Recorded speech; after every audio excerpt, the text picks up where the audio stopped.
Hello students, आज हमारा coordination compound का थर्ड लेक्चर है और आज हम आइसोमेरिज्म स्टार्ट करेंगे। और आइसोमेरिज्म कंप्लीट करने में अपने को 2 लेक्चर लगेंगे, तो दोनों लेक्चर में आपको बहुत मजा आने वाला है। लेकिन मजा तभी आएगा जब आप फुल कंसंट्रेशन के साथ देखेंगे, क्योंकि बहुत इंटरेस्टिंग है। जब हम 3D की बातें करेंगे, एक एक चीज अज्यूम करेंगे, तो आपको बहुत इंटरेस्टिंग लगेगा। लेकिन आपको पूरा फोकस करना पड़ेगा, तभी समझ में आएगा और तभी मजा आएगा। सबसे खास बात, एनसीईआरटी में भी दिया गया है और एनसीईआरटी में जितना दिया गया है हम उससे कहीं अच्छे लेवल का करेंगे, क्योंकि यहां से क्वेश्चंस आते रहते हैं। तो स्टार्ट करते हैं आइसोमेरिज्म। तो सबसे पहला क्वेश्चन यही आता है, व्हाट इज आइसोमेरिज्म, या हम आइसोमेरिज्म क्यों पढ़ते हैं। देखो, आइसोमर्स होते हैं। आइसोमर्स क्या होते हैं? ऐसे कंपाउंड, मान लीजिए 2 कंपाउंड है, उनका मॉलिक्यूलर फॉर्मूला तो सेम है, लेकिन उनकी प्रॉपर्टी डिफरेंट है। चाहे एक ही प्रॉपर्टी क्यों ना हो, वो फिजिकल प्रॉपर्टी डिफरेंट हो सकती है, केमिकल प्रॉपर्टी डिफरेंट हो सकती है, लेकिन अगर एटलीस्ट एक प्रॉपर्टी डिफरेंट हो जाए और मॉलिक्यूलर फॉर्मूला सेम हो, तो उन कंपाउंड को हम आइसोमर्स कहते हैं। और जो फिनोमिना है, जो डिफरेंट प्रॉपर्टी शो करते हैं, दिस इज कॉल्ड आइसोमेरिज्म। देखो होता क्या है, जैसे अगर हम बात करें सिस्प्लेटिन और ट्रांसप्लेटिन, दोनों एक दूसरे के ज्योमेट्रिकल आइसोमर्स है। अगर सिस्प्लेटिन की बात की जाए, ये एंटी कैंसरस है, यानी क्या है, कैंसर के ट्रीटमेंट में काम आता है। लेकिन ट्रांसप्लेटिन की अगर बात करेंगे, पॉइजनस है, उससे कैंसर हो सकता है। तो फॉर्मूला दोनों का सेम है, सिस्प्लेटिन ट्रांसप्लेटिन, फॉर्मूला सेम है, लेकिन दोनों की प्रॉपर्टी में इतना डिफरेंस आ गया, एक कैंसर को ठीक करता है तो दूसरा कैंसर का कारण बन सकता है। इसलिए हमें ये जो आइसोमर्स थे, इसलिए इनको पढ़ने की जरूरत पड़ी। क्योंकि अगर आप डॉक्टर बनेंगे, जो डॉक्टर बनते हैं, अगर उनको सिस्प्लेटिन में और ट्रांसप्लेटिन में डिफरेंस मालूम नहीं होगा और पेशेंट को अगर ट्रांसप्लेटिन दे दिया मेडिसिन में, तो आपको पता है क्या हालत होगी। आप चले थे बचाने और वापस उनको मार दिया, पॉइजन दे दिया आपने। समझ आ रही बात? तो इसलिए हमें पता होना चाहिए what is cisplatin and what is transplatin. तो सिस और ट्रांस एक दूसरे के आइसोमर्स हैं, ये कैसे पता चलेगा, उसके लिए हमें आइसोमेरिज्म पढ़ना पड़ेगा। तो सबसे पहली हेडिंग डाल लो आइसोमेरिज्म और इसकी डेफिनेशन लिख लो, जो मैंने आपको बोला है उसको अब इंग्लिश में लिख लो। Isomerism, what is isomerism. तो सबसे पहले स्टार्ट कर रहा हूं, compounds which have same molecular formula, which have same molecular formula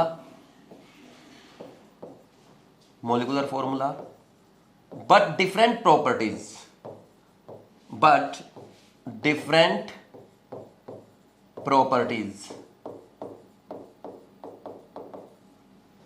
are called, थोड़ा सा इस साइड कर देते हैं, are called isomers, फिर आगे क्या लिखेंगे, and phenomena is known as isomerism, are called isomers and phenomena is known as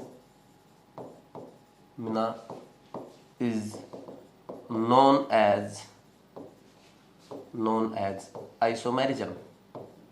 बात समझ में आई भाई? आइसोमेरिज्म क्या है?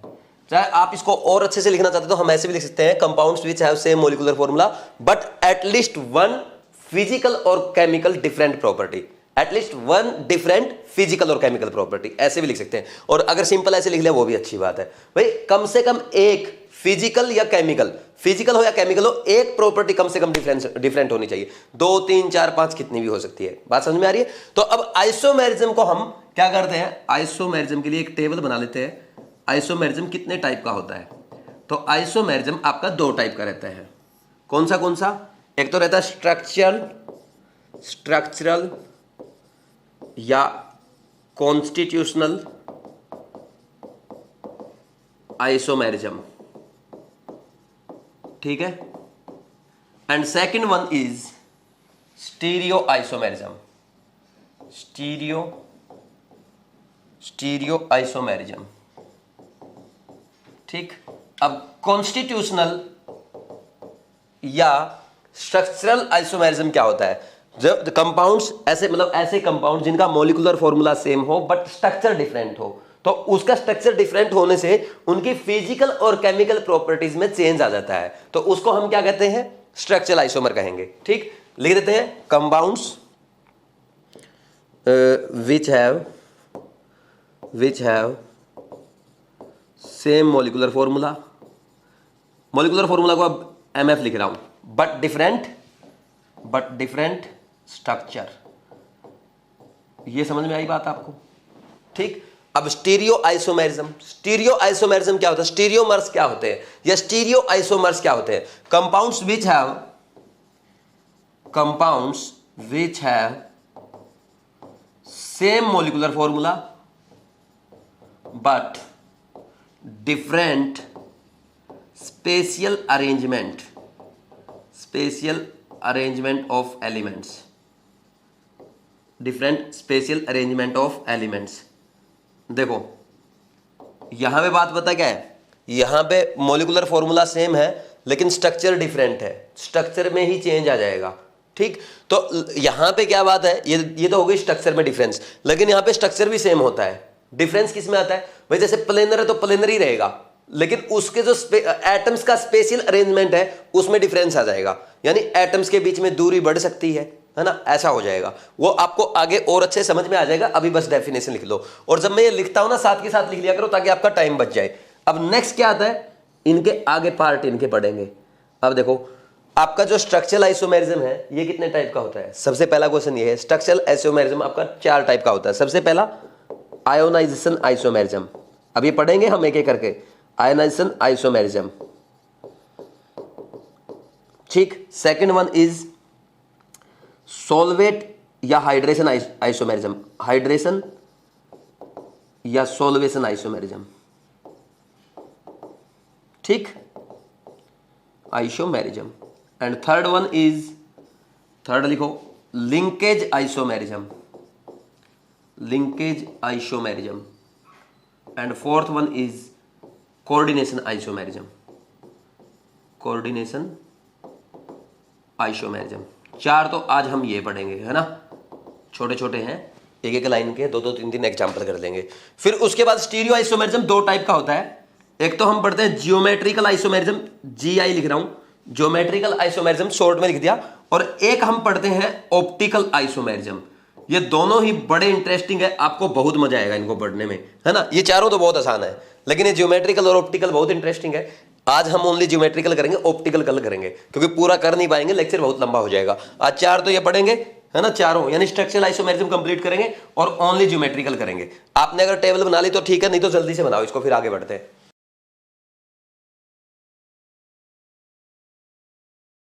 चलो नेक्स्ट कंटिन्यू करते हैं। सबसे पहले हेडिंग डाल लो स्ट्रक्चरल आइसोमेरिज्म, स्ट्रक्चरल आइसोमेरिज्म। अब हमने स्ट्रक्चरल आइसोमेरिज्म की डेफिनेशन पढ़ ली, दोबारा लिखने की कोई जरूरत नहीं है, क्योंकि हमने साफ साफ लिख लिया, compounds which have same molecular formula but different structure are called structural isomers and phenomena is known as structural isomerism.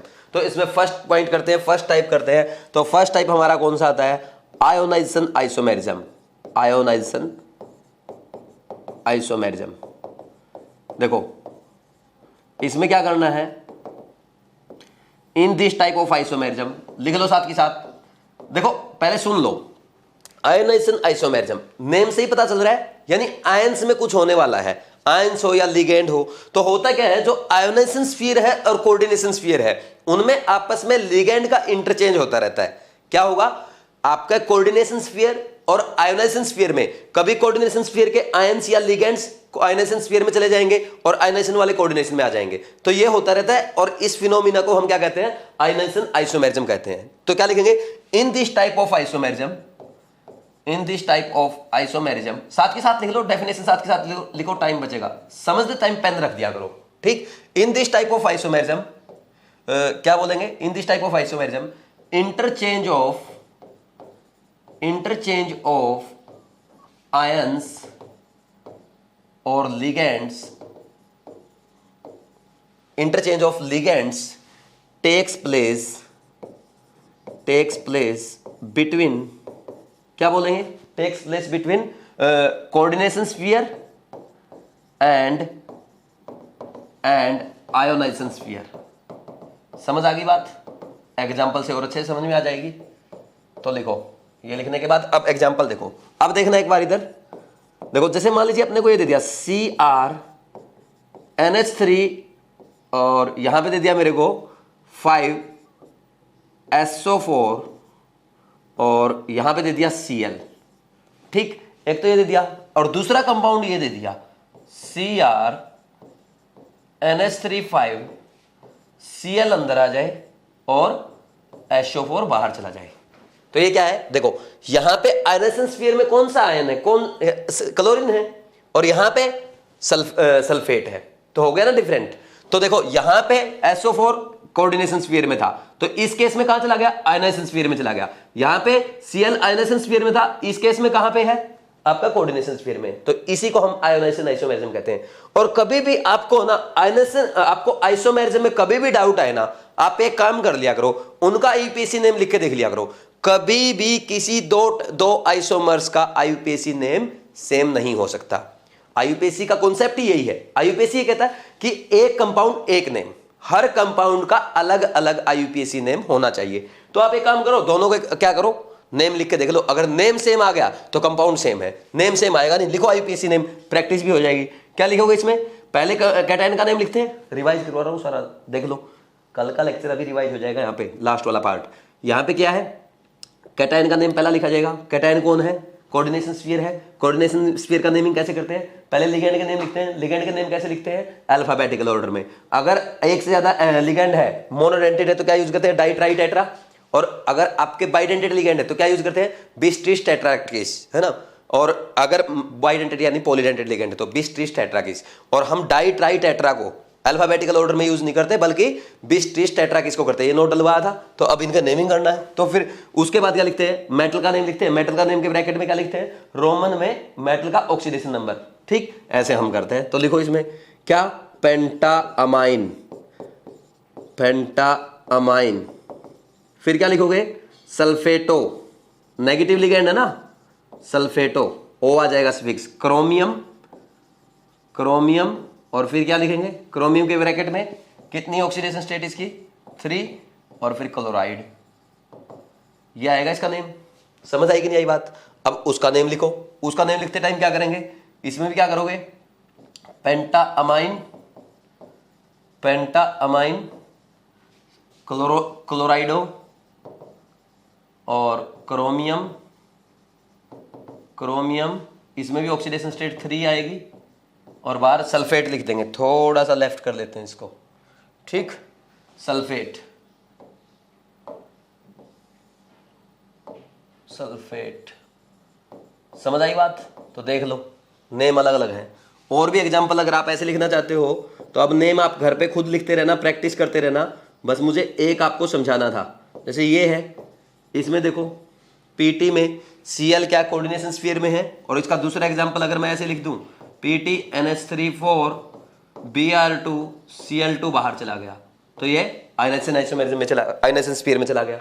समझ आ रही कि नहीं आ रही बात। कितने भी एग्जांपल आप कर सकते हो, जितना आपका मन चाहे उतने एग्जांपल करो। अब CNH3, ये 4SO4 और Cl2 एंड CONH3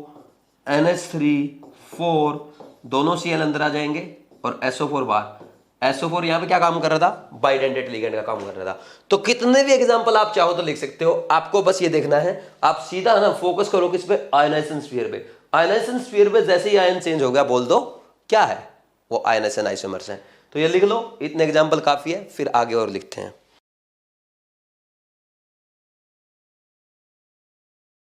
अब नेक्स्ट लिखो सेकंड, हाइड्रेशन या सोल्वेशन आइसोमेरिज्म। ठीक, हाइड्रेशन आइसोमेरिज्म लिख लो, वैसे हाइड्रेशन ही यूज करते हैं, है ना। तो इसमें क्या लिखोगे आप, इसमें लिखना दिस टाइप। भाई ये आइसोमेरिज्म पता कब शो होता है, जैसे आयनेशन आइसोमेरिज्म है ना, उसी की तरह है, लेकिन इसमें होता क्या है, वाटर मॉलिक्यूल आपके कोऑर्डिनेशन स्फीयर में भी प्रेजेंट रहते हैं और आयनेशन स्फीयर में भी प्रेजेंट रहते हैं। मान लीजिए एक केस में क्या है, एक एग्जांपल लिया, आयनेशन स्फीयर में कोई भी वाटर मॉलिक्यूल नहीं है, नेक्स्ट केस में एक हो गया, फिर नेक्स्ट केस में 2 हो गए, तो ये चेंज हो गए ना, यानी वाटर मॉलिक्यूल बाहर आ गए, कोऑर्डिनेशन स्फीयर से आयनेशन स्फीयर में आ गए। तो इस केस में हम इसको क्या बोलते हैं, हाइड्रेशन आइसोमर्स, हाइड्रेशन आइसोमेरिज्म, क्योंकि एक स्पेशल लिगेंड यानी वाटर ही ओनली चेंज हो रहा है वहां पे। यहां पे हम क्या बोल रहे थे, आयनेशन आइसोमेरिज्म में कोई भी लिगेंड चेंज हो जाए हमें मतलब नहीं है, लेकिन लिगेंड को कोऑर्डिनेशन और आयनेशन स्फीयर में क्या करना है, इंटरचेंज करना है। यहां पे क्या होगा, कोऑर्डिनेशन स्फीयर में और आयनेशन स्फीयर में किसका चेंज आएगा, वाटर मॉलिक्यूल का चेंज आएगा। बात समझ में आएगी नहीं आई। तो ये लिख लो, in this type of isomerism, this type of isomerism is shown by shown by those compounds in which water molecule is present in coordination as well as ionization sphere। समझ आई बात? अब सीधा ना आप एक काम करो, इसको एग्जाम्पल से समझने की कोशिश करो। ये लिख लिया आपने, जैसे हमने एक एग्जाम्पल किया था, कल भी किया था। जैसे मैं मान लीजिए ये लिख दूं FeH2O6.Cl3, ये लिख के दे दिया एग्जामिनर ने मेरे को। तो मैं इसको किस किस फॉर्म में लिख सकता हूँ? एक तो मैं ये फॉर्म लिख सकता हूँ कि FeH2O6 के 6 वाटर मॉलिक्यूल अंदर है और तीनों Cl बाहर है। ठीक। दूसरा केस ये लिख सकता हूँ कि FeH2O5Cl और ये Cl2.H2O, एक वाटर मॉलिक्यूल बाहर आ गया और Cl अंदर चला गया। ठीक। FeH2O4Cl2 और Cl.2H2O। ठीक। अब नेक्स्ट क्या है? ये बना सकता हूं क्या? FeH2O3Cl3, तीनों Cl अंदर और ये .3H2O। ये एग्जिस्ट नहीं करता, ये हमने किया था लास्ट लेक्चर में। ऐसा एग्जिस्ट इसलिए नहीं करता, क्यों नहीं करता भाई? ये नहीं करेगा क्योंकि यहां पे जो वाटर मॉलिक्यूल है वो क्रिस्टलाइजेशन फॉर्म में पाए जाते हैं, और क्रिस्टलाइजेशन फॉर्म में तभी एग्जिस्ट करेगा जब वहां पे कोई आयन होगा। आयनाइजेशन स्फीयर में आयन का होना जरूरी है, तभी वाटर मॉलिक्यूल वहां पे रुक सकता है, नहीं तो वो चला जाएगा, अलग हो जाएगा। समझ आ रही बात? तो हम ये दिखा नहीं सकते, ऐसे लिख नहीं सकते, ये लिखना रॉन्ग है। समझ आ रही बात? मैंने बताया भी था वहां पे, जब आपका आयन प्रेजेंट होगा तो आयन है और वाटर मॉलिक्यूल क्या है? पोलर मॉलिक्यूल है। आयन डाइपोल फोर्सेस हो जाते हैं, जिसकी वजह से वहां पे एग्जिस्ट करता है। और रियल कॉन्सेप्ट और भी अच्छे से अगर हम इसको समझे, होता क्या है, जो वहां पे बाहर है ना, आयन जो भी होगा ना, उसके क्रिस्टल्स के वॉइड में, है ना, सॉलिड स्टेट में पढ़ेंगे हम, क्रिस्टल्स होते हैं, क्रिस्टल्स में वॉइड्स होते हैं, आपस में स्पेस। देखो ऐसा रहता है, ये ऐसे है, मान लीजिए ये एटम ऐसे रखे हुए हैं, ठीक, ये बाहर ऐसे है मान लीजिए। तो यहां पे जो ये स्पेस है ना, ये वाला जो स्पेस है, ये वाला जो स्पेस है, यहां पे पाए जाते हैं वाटर मॉलिक्यूल, वॉइड्स में पाया जाता है। ठीक। लेकिन इतना डिटेल में आपको जाने की जरूरत नहीं है, इसको हटा दो, कोई जरूरत नहीं इतना डिटेल में जाने की, है ना, अपने काम ही आता है। तो ये हमने लिखा कि ये तीनों क्या है? ये तीनों आपके हाइड्रेशन आइसोमेरिज्म के एग्जाम्पल है। बात समझ में आ रही? अब नेक्स्ट हम आगे बढ़ते हैं, एक एग्जाम्पल और करते हैं। ये तो हो गया हाइड्रेशन आइसोमेरिज्म। अगर मान लीजिए यहां पे एग्जामिनर आपको ऐसा दे दे CONH3 6.Cl3, तो इसको कैसे लिख सकते हैं हम? CONH3 6.Cl3 और नेक्स्ट CONH3, एक NH3 को बाहर ले जाएं और एक Cl को अंदर ले जाएं, Cl2.NH3। ठीक। और क्या कर सकते हैं? CONH3 4Cl2 Cl.2NH3। ठीक। और ये नेक्स्ट क्या है? CONH3 thrice Cl3.3NH3। ये एग्जिस्ट नहीं करेगा, ये कल भी मैंने आपको बताया था। क्यों नहीं करता भाई? ये फर्स्ट लेक्चर में बताया था शायद, है ना? क्यों नहीं एग्जिस्ट करता ये इसलिए एग्जिस्ट नहीं करता क्योंकि ये एग्जिस्ट नहीं करता। सेम कॉन्सेप्ट है भाई। ये क्या है? यहां पे ये अटकेगा नहीं, NH3 मॉलिक्यूल तभी अटकेगा वहां पे जब वो किसी आयन के साथ प्रेजेंट होगा। आयन के साथ भाई कोई भी न्यूट्रल मॉलिक्यूल है ना, आयनाइजेशन स्फीयर में तभी रहेगा जब वहां पे आयन प्रेजेंट है, नहीं तो नहीं रुकेगा। तो ये आपको कभी भी नहीं बनाना है। समझ आई बात? तो ये तीन ओनली बनेंगे और ये तीनों सही है क्योंकि वहां पे कोई ना कोई आयन प्रेजेंट है। जैसे यहाँ पे तो तीनों क्लोरीन आयन है, यहाँ पे 2 क्लोरीन आयन, एक NH3 न्यूट्रल मॉलिक्यूल है, एक Cl, 2 NH3 के न्यूट्रल मॉलिक्यूल है। तो ये इसके साथ यहाँ पे आयन डाइपोल फोर्सेस से अटके रहेंगे। ठीक। अब देखो इसको क्या कहेंगे? अब ये हाइड्रेशन आइसोमेरिज्म नहीं है क्योंकि यहाँ पे वाटर क्या है? वाटर क्या है? यहाँ पे सोलवेंट है, और यहाँ पे सोलवेंट कौन है? अमोनिया है। तो जब सोलवेंट दूसरा हो जाए तो हाइड्रेशन आइसोमेरिज्म बोलने के बजाय उसको सोल्वेशन आइसोमेरिज्म बोल देते हैं। क्या बोलते हैं इनको?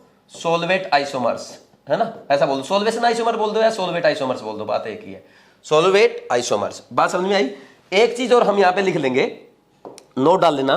अब एक बात बताओ, यहां पे हमने देखा इंटरचेंज ऑफ लिगेंड्स हो रहा कि नहीं हो रहा तीनों में, तीनों हाइड्रेशन आइसोमर्स हैं, हाइड्रेशन आइसोमर है एक दूसरे के, हाइड्रेट आइसोमर्स, ठीक है कि नहीं है, तीनों एक दूसरे के हाइड्रेट आइसोमर है। और साथ में क्या हो रहा है, इंटरचेंज ऑफ लिगेंड्स हो रहा कि नहीं हो रहा। यहां पे आयनाइजेशन स्फीयर में 3 क्लोरीन थे, यहां पे 2 क्लोरीन 1 वाटर मॉलिक्यूल है, यहां पे 1 क्लोरीन 2 वाटर मॉलिक्यूल है, यहां पे 1 क्लोरीन अंदर चला गया, इसमें 2 क्लोरीन अंदर चले गए। तो आपस में आयनाइजेशन स्फीयर और कोऑर्डिनेशन स्फीयर्स में लिगेंड का चेंज हो रहा है, तो ये आयनाइजेशन आइसोमर भी कहा जा सकता है। लेकिन हम क्या बोलते हैं यहां पे, it is a special case of, यानी hydration isomerism is a special case of ionization isomerism. लिख लो, hydration isomerism is a special case of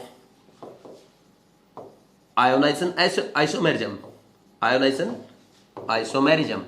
बात समझ में आई कि नहीं आई, ठीक। लेकिन ये स्पेशल केस बन गया, दोनों अगर दे रखे हैं आपको तो हम प्रायोरिटी किसको देंगे, हाइड्रेशन आइसोमेरिज्म को देंगे, क्योंकि ये मेन पार्ट ये है, स्पेशल केस ये बनता है। समझ आ रही बात, इसको नोट करो फिर आगे बढ़ते हैं।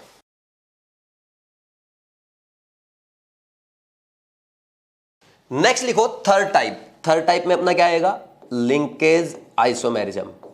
और नाम से ही कुछ कुछ समझ में आ रहा है भाई, लिंकेज आइसोमेरिज्म कौन से कंपाउंड शो करेंगे, जिसमें लिंक चेंज होगा। लिंक किसका चेंज होगा, मेटल को लिगेंड्स कोऑर्डिनेट करते हैं, और लिगेंड कोऑर्डिनेट करते हैं कि एक केस में अलग एटम कोऑर्डिनेट करे और उसी लिगेंड का एक केस में दूसरा एटम कोऑर्डिनेट करे। समझ आ रही बात, यानी एम्बीडेंटेड लिगेंड अगर है, जैसे NO2 है, NO2 में नाइट्रोजन भी डोनेट कर सकता है और ऑक्सीजन भी डोनेट कर सकता है।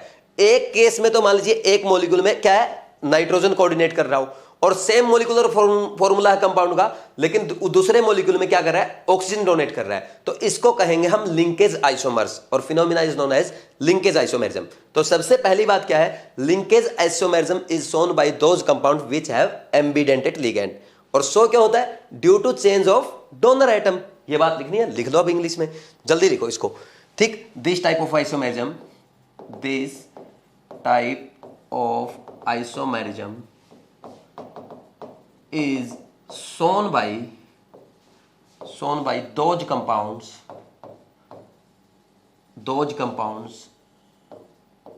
in which ambidentate ligand are present, ambidentate ligands are present या ligand is present, एक ही बात है, चाहे एक ही हो अपना तो एक सही काम हो जाएगा, ठीक। It is due to change of donor atom of ambidentate ligand, ठीक। समझ आ गया, ये तो हो गई डेफिनेशन। अगर नहीं समझ में आया, अब एग्जांपल से और अच्छे से समझ में आ जाएगा। कैसे करते हैं देखो, मान लीजिए मेरे को एक कंपाउंड दे दिया, ऐसे दे दिया CrNH3 5NO2, ठीक, और यहां बाहर दे दिया Cl2। अब इसने क्या किया, दूसरा केस में मेरे को ये बना के दे दिया CrNH3 5ONO, ठीक, और ये Cl2, ये केस दे दिया। अब देख लो आप, यहां पे क्या है, NO2 में डोनर एटम क्या है, नाइट्रोजन है, वो भी NO2, लेकिन इस बार डोनर एटम क्या है, ऑक्सीजन। तो लिंक डिफरेंस हो गया, है ना। यहां पे डोनर एटम नाइट्रोजन डोनेट कर रहा है क्रोमियम को, वहां पे ऑक्सीजन डोनेट कर रहा है। तो एम्बीडेंटेड लिगेंड का डोनर एटम चेंज होने से लिंकेज आइसोमर्स बनते हैं, और फिनोमिना लिंकेज आइसोमेरिज्म कहलाता है, ठीक, लिंकेज आइसोमेरिज्म कहलाता है। तो अब देखो यहां पे हम क्या बोलेंगे, अगर बात की जाए, इसका एक काम करो, आईपीसी नेम लिख के देख लो, आपको पता चल जाएगा, डिफरेंट आएगा। देखो क्या लिखोगे, पेंटा अमाइन लिख लो साथ के साथ, ये छोटी मोटी चीजें कर दिया करो साथ के साथ। पेंटा अमाइन नाइट्रीटो एन, या एन नाइट्रीटो भी बोल देते हैं, नाइट्रीटो एन, फिर क्या बोलोगे, कोबाल्ट। कोबाल्ट की ऑक्सीडेशन स्टेट कौन सी है, यहां पे कोबाल्ट है या क्रोमियम, क्रोमियम है यार, कोबाल्ट नहीं क्रोमियम लिखो, क्रोमियम। और इसकी ऑक्सीडेशन स्टेट आपको पता है कौन सी है, थर्ड है यहां पे, और फिर लिखोगे क्लोराइड, ठीक। बात समझ में आई कि नहीं आई, ये तो इसका नेम हुआ, ठीक। अब इसका नेम अपने को लिखना है, इसका नेम थोड़ा सा नीचे से शुरू कर रहा हूं, तो क्या लिखोगे, पेंटा अमाइन, फिर क्या लिखोगे, नाइट्रीटो O क्योंकि ऑक्सीजन अटैच्ड है, और क्रोमियम ब्रैकेट में 3 और क्लोराइड। हुआ कि नहीं हुआ भाई, बोलो, समझ आया ना। अब नेक्स्ट देखो, ये हो गया, यहां पे नेम में डिफरेंस आ गया, नेम में डिफरेंस आ जाएगा तो आइसोमर्स होंगे। देखो यहां पे नाइट्रेटो N, वहां पे नाइट्रेटो O है, समझ आ गया। और भी एग्जांपल अगर आप बनाना चाहो तो बना सकते हो, जैसे मैंने मान लीजिए ये बना दिया COH2O5 SCN, ये बन गया एक तो, ठीक, और Cl2, ठीक है। नेक्स्ट बनाओ, दूसरा मैंने ये बना दिया COH2O5 और NCS, यहां पे डोनेट कौन कर रहा है, नाइट्रोजन, और यहां पे, यहां नाइट्रोजन, यहां पे सल्फर, ठीक। तो आप यहां पे क्या बोलोगे, ये क्या है, ये थायोसाइनेटो, और दिस इज आइसोथायोसाइनेटो, क्योंकि नाइट्रोजन डोनेट कर रहा है। तो इसका नेम जब लिखोगे पेंटा एक्वा थायोसाइनेटो कोबाल्ट ब्रैकेट में 3 क्लोराइड, और इसका नेम क्या लिखोगे, पेंटा एक्वा आइसोथायोसाइनेटो, क्या बोलोगे, यहां थायोसाइनेटो था, यहां पे आइसोथायोसाइनेटो कोबाल्ट 3 क्लोराइड, ये है। आप लिख लेना नेम, ये एग्जांपल लिखो, फिर नेक्स्ट करते हैं।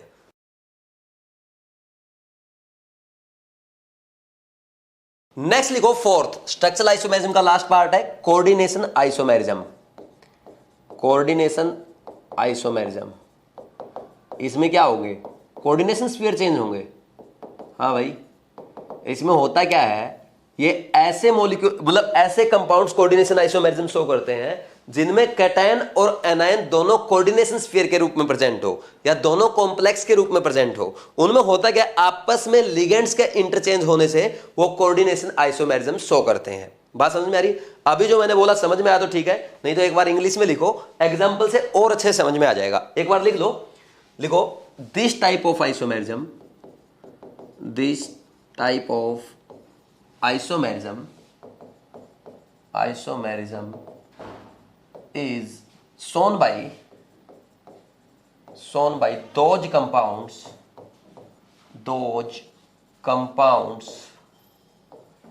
in which both cation and anion are present as complex, है ना, ठीक है। और इसमें लिखेंगे this type of isomerism takes place due to interchange of ligands between complexes. जो दोनों कॉम्प्लेक्स फॉर्म में है कैटायन और एनायन, तो उनमें आपस में लिगेंड का इंटरचेंज हो जाता है, इसके कारण ये एग्जिस्ट करता है क्या, कोऑर्डिनेशन आइसोमेरिज्म, ठीक। तो अब देखो, जैसे यहां पे मैं एग्जांपल आपको बताता हूं, अगर मान लीजिए अपने को ये दे दिया CONH3,6, ठीक है, और दूसरा दे दिया Cr, और यहां पे दे दिया Cl6, समझ आई बात। और एक एग्जांपल इसी का ये कर दिया CrNH3,6 और COCl6, समझ आया। दोनों में यहां पे इसके ऊपर +3 आएगा, उसके ऊपर भी +3 आएगा, ठीक है। तो अब इनका एक काम करो, यहां पे आपने क्या देखा, कैटायन और एनायन, इसके ऊपर 3+ और इसके ऊपर 3-, ठीक। दोनों कैटायन और एनायन कॉम्प्लेक्सेस में है, और हुआ क्या है, यहां पे कोबाल्ट को कौन कोऑर्डिनेट कर रहा था, अमोनिया, उस केस में क्या कर रहा है, क्लोरीन कोऑर्डिनेट कर रहा है। यहां पे क्रोमियम को क्लोरीन कोऑर्डिनेट कर रहा था, इस केस में NH3। तो लिगेंड का इंटरचेंज हुआ कि नहीं हुआ कॉम्प्लेक्सेस में, इसकी वजह से। तो हम क्या बोलेंगे, देखो क्या बोलोगे, इसका नेम लिखते हैं, क्योंकि हमने IUPAC नेम लिखा भी नहीं था शायद कल इसका, तो IUPAC नेम भी हो जाएगा। नेम लिख के देखो क्या लिखोगे, इसका लिखोगे हेक्साअमाइन कोबाल्ट, कैटायन है, कैटायन पहले लिखा जाएगा एज इट इज, उसकी ऑक्सीडेशन स्टेट 3 है, इसमें भी क्रोमियम में भी 3 आएगी। इसका क्या लिखोगे, हेक्सा क्लोरिडो, ठीक। और क्रोमियम को क्या लिखोगे, क्योंकि एनायन की फॉर्म में है, so it is called chromate, और ऑक्सीडेशन स्टेट इसकी भी 3 है। बात समझ में आया कि नहीं आया। अब नेक्स्ट वाले का नेम लिख के देखो, दोनों का नेम अलग आएगा, इसका नीचे लिख रहा हूं थोड़ा, क्या है, हेक्साअमाइन, बात वही है, हेक्साअमाइन लेकिन इस बार क्रोमियम, ऑक्सीडेशन स्टेट इसकी भी यहां पे +3 आएगी और यहां पे कोबाल्ट की भी +3 आएगी। ये क्या लिखोगे 3 हेक्सा क्लोराइडो और क्या लिखोगे कोबाल्ट नहीं लिखेंगे क्योंकि एनायन की फॉर्म में है कोबाल्टेट और ब्रैकेट में रोमन में 3 आ जाएगा। ये ऐसे लिखते हैं। बात समझ में आई कि नहीं आई? अब चेक कर लो, नेम दोनों में डिफरेंस है। यहाँ पे कोबाल्ट है, इस केस में कोबाल्टेट है, यहाँ पे क्रोमेट है, यहाँ पे क्रोमियम है, यहाँ पे कैटायन में है, यहाँ पे एनायन में है क्रोमियम, यहाँ पे कोबाल्ट कैटायन में है, वहां पे एनायन में है। बात समझ में आई? तो नेम चेंज हुआ कि नहीं हुआ? तो ये ऐसे एग्जिस्ट करते हैं। और भी आप एग्जाम्पल चाहो तो हम कर सकते हैं, जैसे फॉर एग्जाम्पल CuNH3 PtCl4, ये कैटायन पे 2+, इस पे एनायन पे 2-, कॉपर और प्लेटिनम दोनों +2 में है। एंड दूसरा कंपाउंड जो बनेगा आपका PtNH3 4 और CuCl4, ठीक, ये 2+, ये 2-। बात समझ में आई कि नहीं?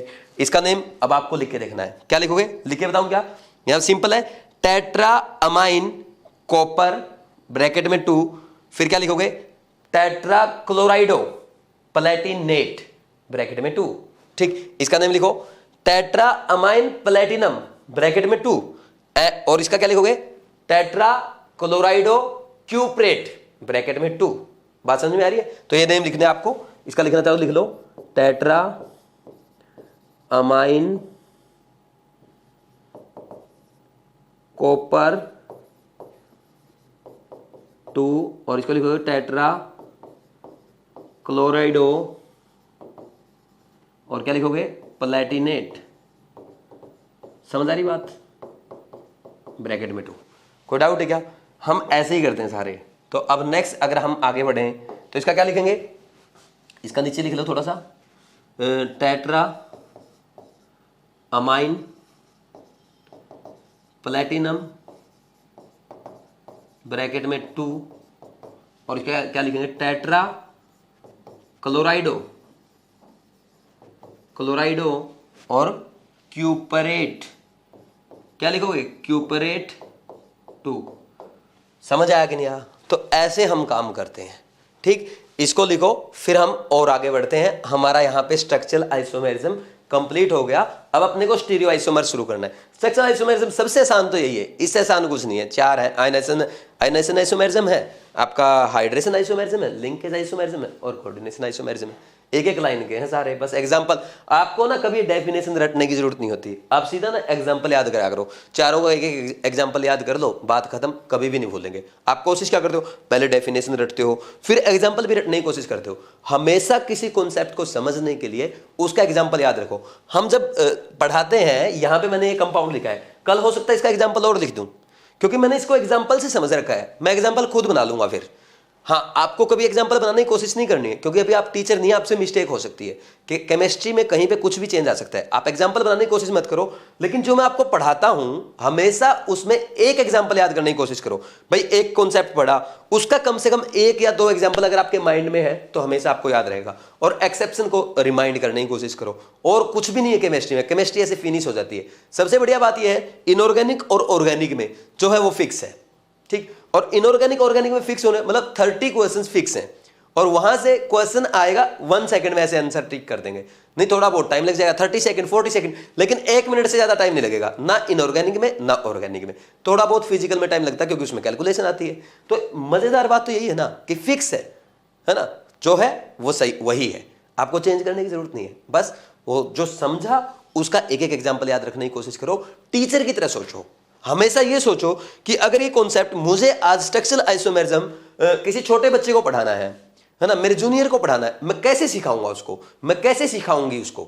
आप अपने अकॉर्डिंग सोचो कि हम किसी भी आदमी को कैसे सिखाएंगे, है ना। मतलब हम अगर अपने को बोल जाए, मम्मी पापा को बोले बेटा क्या पढ़ा आज, बता, तो ऐसा स्ट्रक्चरल आइसोमेरिज्म ऐसा आना चाहिए। आप अपने मम्मी पापा को विश्वास को, जैसे मैं स्टार्टिंग में क्या करता हूं, आइसोमर्स हम क्यों पढ़ते हैं, फिर आइसोमेरिज्म के टाइप क्या है, 1 बाय 1 स्टेप बाय स्टेप पहले मैंने आपको टेबल बनवाई है। तो ऐसे जब कॉन्सेप्ट चलते हैं स्टेप बाय स्टेप, तो पढ़ने वाले को भी मजा आता है और पढ़ाने वाले को भी मजा आता है, ठीक। तो ऐसे काम करेंगे तो दिक्कत नहीं आएगी। इसको नोट करो, फिर आगे बढ़ते हैं।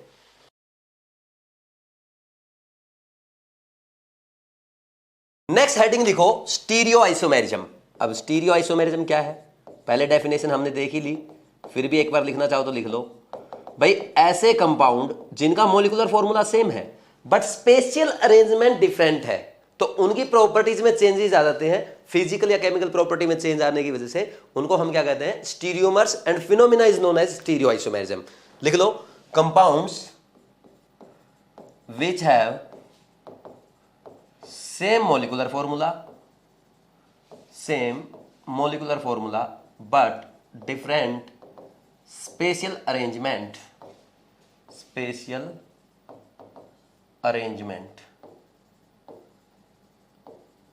called, क्या बोलेंगे, कॉल्ड स्टीरियोमर्स या स्टीरियो आइसोमर्स, एक ही बात है, स्टीरियोमर्स बोल दो या स्टीरियो आइसोमर्स बोल दो, ठीक। And phenomena is known as कैसे लिख लिया करो, के ए है ना, शॉर्ट में बच्चे लिखते हैं जैसे, नोन एज स्टीरियो आइसोमेरिज्म। बात समझ में आई कि नहीं आई भाई, ठीक। अब देखो नेक्स्ट, इसका सबसे पहला टाइप, इसके दो टाइप है, geometrical isomerism and optical isomerism. सबसे पहले अपने को जियोमेट्रिकल आइसोमेरिज्म पढ़ना है, जियोमेट्रिकल आइसोमेरिज्म, ठीक। ज्योमेट्रिकल आइसोमेरिज्म में क्या होगा, ज्योमेट्री चेंज हो जाएगी, ठीक। ज्योमेट्री मतलब उसमें क्या, स्पेशियल अरेंजमेंट डिफरेंट होने की वजह से आपस में उनकी प्रॉपर्टीज में चेंज आ जाता है। कैसे आएगा मैं वो लिखवा दूंगा, बस आप लिखना चाहो तो वो लिख लो। सिस ट्रांस क्या होता है भाई, सिस ट्रांस का आपको पता होना चाहिए। जैसे अगर हम बात करें cis, if ligands occupy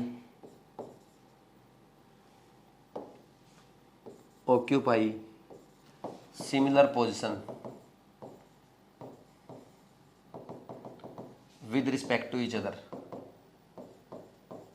other called cis isomers, है ना, called cis isomer। समझ आया भाई। और दूसरे में क्या लिखोगे, ट्रांस, if ligands occupy, क्या बोलेंगे, डिफरेंट पोजिशन, अपोजिट पोजिशन लिख लो, opposite position with respect to each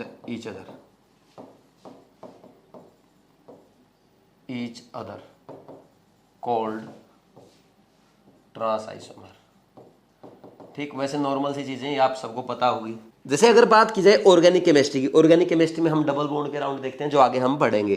देखो ऑर्गेनिक में हम ऐसा पढ़ते हैं, ये डबल बॉन्ड है, कार्बन कार्बन डबल बॉन्ड या कोई भी डबल बॉन्ड, इसके अराउंड अगर प्लेनर मॉलिक्यूल है और ये दोनों दो एटम सेम साइड आ जाए तो this is called cis isomer, और यही एटम अगर अपोजिट साइड आ जाए तो इसको हम क्या कहते हैं, ट्रांस आइसोमर, ऐसे कहते हैं ना, this is called trans isomer. अब देखो प्रॉपर्टी में डिफरेंस क्यों है वो मैं समझा देता हूं आपको। यहाँ पे दोनों एटम सेम साइड है, तो मान लीजिए दोनों एटम में क्या होगा, रिपल्सन ज्यादा होगा, यहाँ पे डिस्टेंस कम है। देखो मैं आपको बताता हूं यहाँ पे कैसे करेंगे।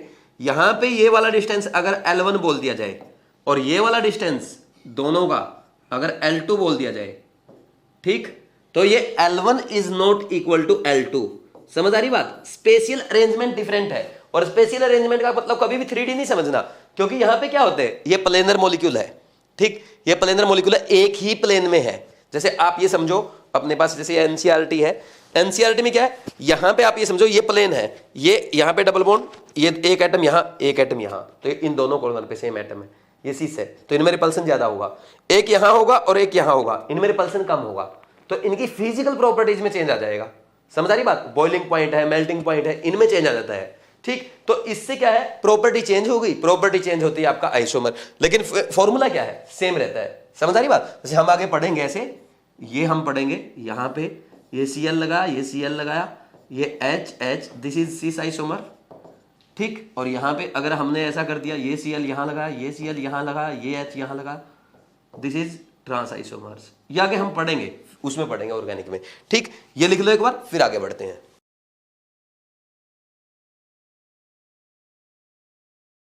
तो अब नेक्स्ट अपने को क्या करना है, ज्योमेट्रिकल आइसोमर्स देखेंगे हम, कौन कौन शो करेगा कौन शो नहीं करेगा। अब देखो कोऑर्डिनेशन कंपाउंड दो टाइप के होते हैं, एक तो वो जिनका कोऑर्डिनेशन नंबर 4 हो, एक वो जिनका कोऑर्डिनेशन नंबर 6 हो। तो पहले 4 वाले पढ़ेंगे फिर 6 वाले पढ़ेंगे। तो सबसे पहली हेडिंग डाल लो, कंपाउंड्स ज्योमेट्रिकल आइसोमेरिज्म, ऐसा लिख लो, geometrical isomerism in compounds which have coordination number equal to 4। अब देखो जिनका कोऑर्डिनेशन नंबर 4 होगा उसमें एलिमेंट्स 4 टाइप से आ सकते हैं। ठीक, हमने पढ़ा था, कहां पे पढ़ा था, हमने केमिकल बॉन्डिंग में पढ़ा था कि एक तो sp3 बन सकता है, एक dsp2। भाई 4 कोऑर्डिनेशन नंबर वाले का पता ना अपने को, जिसमें 4 एटम्स लगे हों, ओनली 4 ही साइड एटम लगे हों। तो क्या हो सकता है, चारों टेट्राहेड्रल पोजीशन पे आ सकते हैं। ठीक, चारों क्या है, प्लेनर में आ सकते हैं, एक ही प्लेन में आ सकते हैं। तो इसमें 2 टाइप के बनेंगे, एक तो आप क्या बोलेंगे, बोलो भाई, टेट्राहेड्रल, है ना, ऐसे लिख दो sp3 टेट्राहेड्रल, sp3 टेट्राहेड्रल। ठीक, और दूसरा क्या लिखेंगे, square planar, dsp2 square planar. ये बात समझ में आ रही कि नहीं आ रही, बोलो भाई, ये हो गया। अब यहां पे अगर बात की जाए, इसका एग्जांपल NiCl4 2- है, कैसे आता है आगे हम सीखेंगे नेक्स्ट लेक्चर में। ठीक, और NiCO4 ये भी टेट्राहेड्रल है। क्यों है, आपको टेंशन लेने की जरूरत नहीं, मैं सिखाऊंगा। अब इसमें है जैसे ये वाला एग्जांपल स्क्वायर प्लेनर, ये NiCN4 है। ठीक, इसका स्ट्रक्चर ऐसे बनेगा, NiCN4 का स्क्वायर प्लेनर, ये 4 CN ऐसे कोऑर्डिनेट करते नजर आएंगे इसको। ठीक, ये ऐसे बनाते हैं हम लोग, इसके ऊपर 2-, ये स्क्वायर प्लेनर ज्योमेट्री इसकी बनती आपको दिख रही है। बात समझ में आई। और ऐसे ही अगर यहां पे बनाएंगे NiCl4 कैसे बनेगा, टेट्राहेड्रल बनेगा, ये ऐसे बनेगा आपका। ठीक, ये टेट्राहेड्रल ज्योमेट्री है इसकी, और इसके ऊपर -2 चार्ज रहेगा। ठीक, और ऐसे ही NiCO4 भी ऐसे ही बनता है, बनाना है तो बना लो, नहीं कोई जरूरत नहीं है बार बार बनाने की। ठीक, ये तो हो गई इनकी ज्योमेट्री। अब बात ये आती है कि ज्योमेट्रिकल आइसोमेरिज्म कौन शो करेगा। तो अगर इसमें देखा जाए, सबसे पहला टेट्राहेड्रल में, तो हमने क्या बोला था, स्पेशियल अरेंजमेंट डिफरेंट होना चाहिए। दोनों ऐसे थे जब उनमें डिस्टेंस कम था, और दोनों ट्रांस थे जब तो डिस्टेंस ज्यादा था। स्पेशियल अरेंजमेंट डिफरेंट हुआ ना। लेकिन अगर बात करें टेट्राहेड्रल ज्योमेट्री में, तो टेट्राहेड्रल ज्योमेट्री आपकी ऐसी नजर आती है, इसमें तो आपके सारे के सारे मॉलिक्यूल्स इक्वल डिस्टेंस पे रहते हैं। कोई किसी से देख लो, ये टेट्राहेड्रल है, आप इसको जिस साइड से भी देखो, ये अभी भी टेट्राहेड्रल है, ये अभी भी टेट्राहेड्रल है, ये अभी भी टेट्राहेड्रल है, कैसे भी कर लो ये टेट्राहेड्रल रहेगी। बात समझ में आ रही। इसका डिस्टेंस, इसका डिस्टेंस, इसका डिस्टेंस सेम रहेगा। मान लीजिए मैं इन दोनों को इंटरचेंज कर दूं, फिर भी पेंसिल में और मार्कर में, पेंसिल में और पेन में सेम डिफरेंस है। समझ आ रही बात, जो यहाँ पे जो एटम लगेंगे इनके कॉर्नर पे, तो डिस्टेंस सेम है, तो चेंज करने का बेनिफिट क्या हुआ। तो हम ये बोलेंगे क्या ये ज्योमेट्रिकल आइसोमेरिज्म शो करेगा, ये ज्योमेट्रिकल आइसोमेरिज्म शो नहीं करेगा। और बात की जाए स्क्वायर प्लेनर की, तो इसमें दोनों जब यहां पे आएंगे, अभी हमने देखा ना, दोनों यहां पे आएंगे डिस्टेंस कम रहेगा, दोनों अपोजिट से आ जाएंगे तो डिस्टेंस अलग होगा। तो ये ज्योमेट्रिकल आइसोमेरिज्म शो करेगा। बात समझ में आई कि नहीं आई। ठीक, अब देखो होता कैसे है। अगर बात की जाए कोऑर्डिनेशन नंबर 4 में स्क्वायर प्लेनर वालों की, तो इसमें होगा ये। अब पोजीशन कैसे कैसे बनती, इसको तो अपने को करना ही नहीं है, इसको तो भूल जाओ। अब कैसे करना है, जैसे मान लीजिए यहाँ पे मेटल एटम है, यहां पे 4 ऐसे लगेंगे, सारे 90 डिग्री पे होंगे। ठीक, और फर्स्ट मान लीजिए यहां लगा, सेकंड यहां लगा, थर्ड यहां लगा, फोर्थ यहां लगा। ठीक, ये ऐसे बनेगी स्क्वायर प्लेनर ज्योमेट्री। अब जो आपके 90 डिग्री पे होंगे वो सिस आइसोमर कहलाएंगे। ठीक, जैसे 1 और 2 90 पे है, सिस आइसोमर है। 1 और 4 सिस आइसोमर है। 2 और 1 सिस आइसोमर, 2 और 3 सिस आइसोमर, 3 2 के साथ सिस आइसोमर, 3 4 के साथ सिस आइसोमर। तो ऐसे होगा। और जो अपोजिट होंगे 180 डिग्री पे, वो क्या होंगे, ट्रांस। यही तो हमने सीखा था, 1 और 3 एक दूसरे क्या है, ट्रांस है। 2 और 4 एक दूसरे क्या है, ट्रांस है। बस आपको यही चेक करना है। तो कितने आइसोमर मैक्सिमम बन सकते हैं वो देखते हैं। भाई एक तो कैसे एक दूसरे के साथ कैसे शो कर सकता है, ये सिस 90 डिग्री पे शो करेगा। कौन से केस बनते हैं, 1 और 2 एक दूसरे के सिस आइसोमर है। ठीक, 1 और 4 एक दूसरे के सिस आइसोमर है। ठीक, अब क्या आएगा, 2 और 3, और कौन, 2 और 3। अब ये मत बोलना 2 और 1, देखो 2 और 1 पहले ही आ चुका है। फिर क्या आएगा, 3 और 4, 3 और 4, और 3 और 2 पहले ही आ चुका है। 3 और 4, 3 और 2 आ चुका है। अब कौन सा बचा, 4 1 हो चुका है, सारे आ गए। अब देखो ट्रांस 90 डिग्री पे, ट्रांस क्या है 180 पे, ट्रांस 180 पे और सिस 90 डिग्री पे। तो 180 पे 2 ही केस बनते हैं, 1 और 3 एक दूसरे के साथ क्या है, ट्रांस है। अब ऐसा मत बोलना सर मैं तो एक 3 1 भी काउंट करूंगा, एक ही बात है। सेकंड और फोर्थ पोजीशन एक दूसरे के साथ ट्रांस रहेगी। तो ऐसे अपने को आइसोमर चेक करने कितने पॉसिबल आइसोमर बनेंगे। अब मॉलिक्यूल बना के देखेंगे, पॉसिबल केसेस देखेंगे।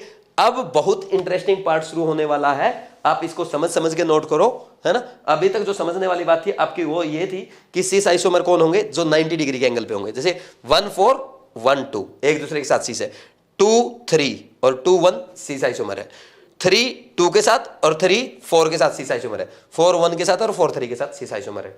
ठीक, तो ऐसे चेक करना। ट्रांस हमेशा अपोजिट वाले 180 वाले 1 3 2 4 आपस में ट्रांस है, ऐसे करना है। ये लिख लो, फिर आगे एक एक एग्जांपल को डिटेल में करेंगे। लिखो इसको।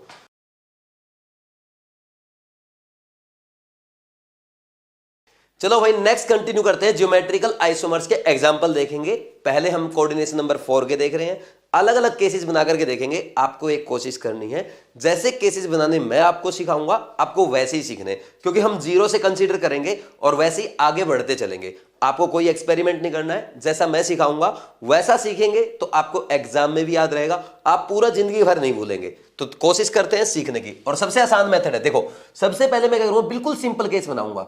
सिंपल केस मैंने बना, मान लीजिए एक मेटल एटम है और उसके 4 क्या लग गए, एक ही टाइप के लिगेंड लग गए, मोनोडेंटेट लिगेंड। लिखना चाहो लिख भी सकते हो, ए इज मोनोडेंटेट लिगेंड। यहां पे आप लिख भी सकते हो ए क्या है आपका, मोनोडेंटेट लिगेंड है। अब ए का देखो कैसे बनाओगे, यहां पे आपने ए ऐसे बनेगा, ये ऐसे एग्जांपल बनेगा आपका। ठीक, ये आपका स्क्वायर प्लेनर है। ठीक, उस पे चार्ज कुछ भी हो सकता है, प्लस माइनस। ठीक है, कोई डाउट है क्या? तो अब एक बात बताओ, ए के साथ सिस भी है, ए के साथ ट्रांस भी है, और चारों ही सेम एटम लगे हुए हैं, तो किस में क्या इंटरचेंज करोगे? चेंज करके किसको देखोगे? किसी को नहीं देख सकते। तो ये ज्योमेट्रिकल आइसोमर शो ही नहीं करेगा। तो यहां पे ज्योमेट्रिकल आइसोमर कितने आएंगे, इज इक्वल टू 0। ठीक है, एग्जाम्पल अगर आपको करना है, एग्जाम्पल इसका है PtCl4 2 माइनस NiCN4 2 माइनस, है ना, PtNH3 होल 4 2 प्लस।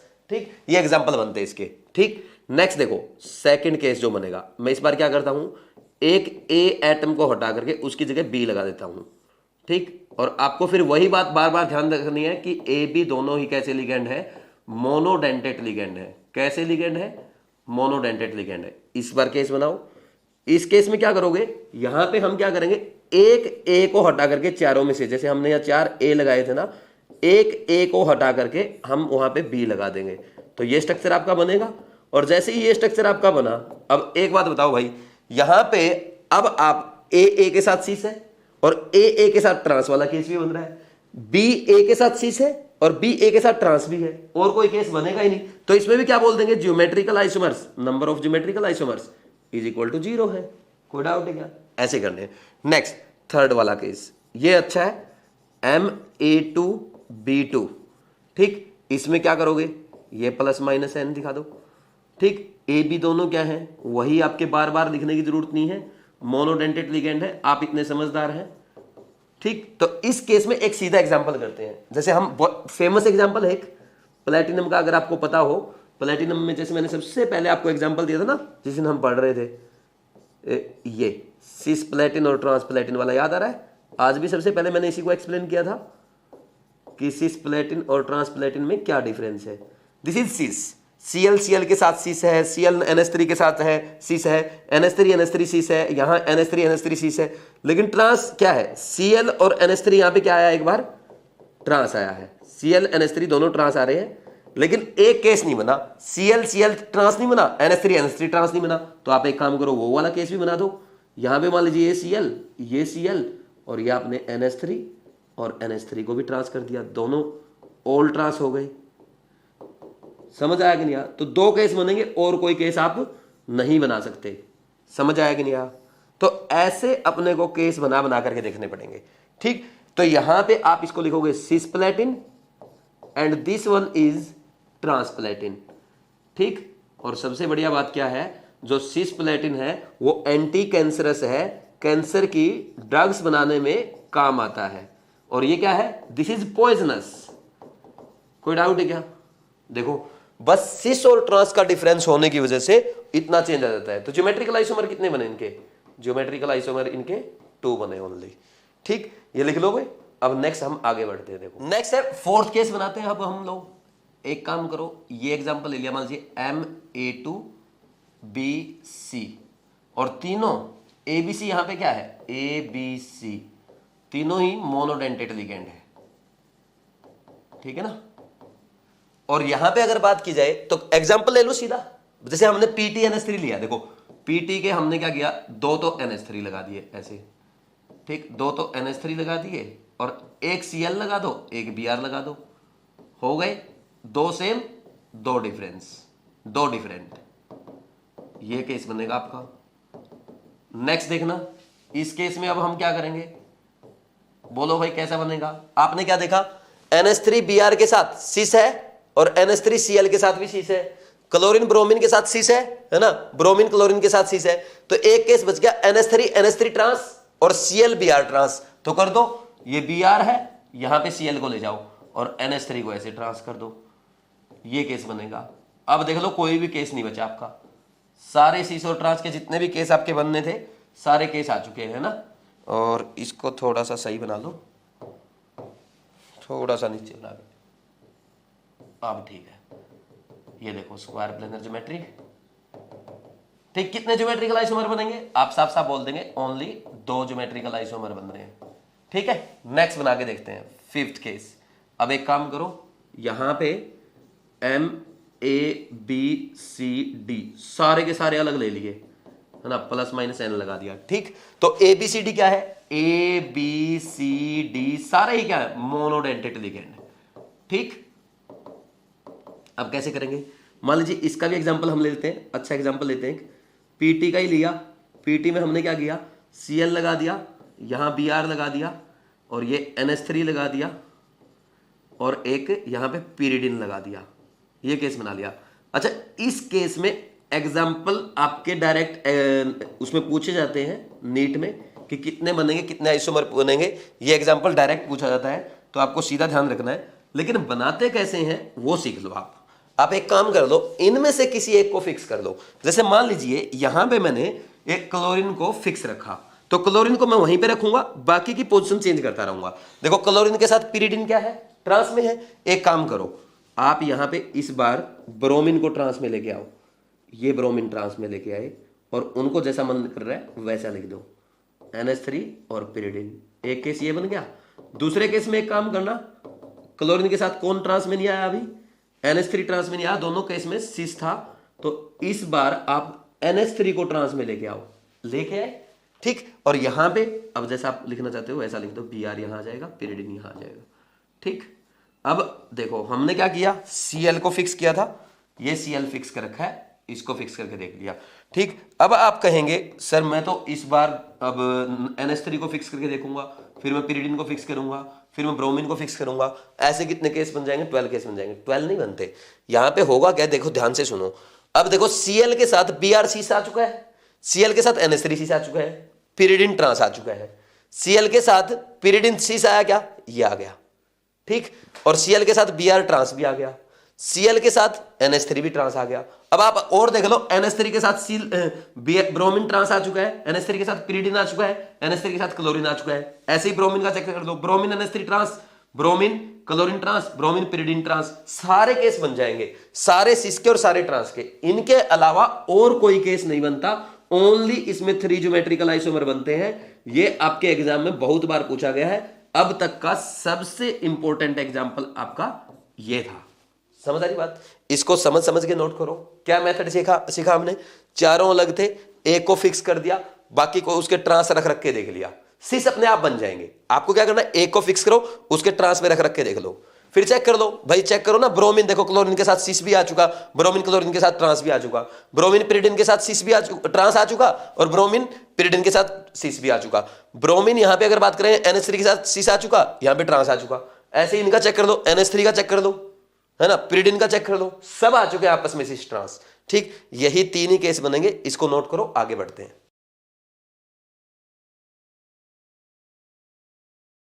देखो मोनोडेंटेट के हमने सारे केस देख लिए, अब हम बाइडेंटेट के देखेंगे, और बाइडेंटेट और मोनोडेंटेट दोनों एक साथ भी करेंगे। तो स्टार्ट करते हैं, सबसे पहले हम देखते हैं बाइडेंटेट का। तो नंबर कौन सा आ गया, 6 नंबर आ गया मेरे ख्याल में, ए ट्वाइस। इसका मतलब क्या है, ए क्या है, ये बाइडेंटेट लिगेंड है। ठीक, यहाँ पे लिख भी लेना बेशक, ये ना प्लस माइनस दिखाना चाहो तो दिखा दो, कोई जरूरत नहीं, ऊपर चार्ज हो भी सकता है नहीं भी हो। ठीक, यहाँ पे ए क्या है बोलो भाई, ये इंपॉर्टेंट है, बताओ क्या है। This is symmetric bidentate ligand. क्या बोलोगे, सिमेट्रिक बाइडेंटेट लिगेंड।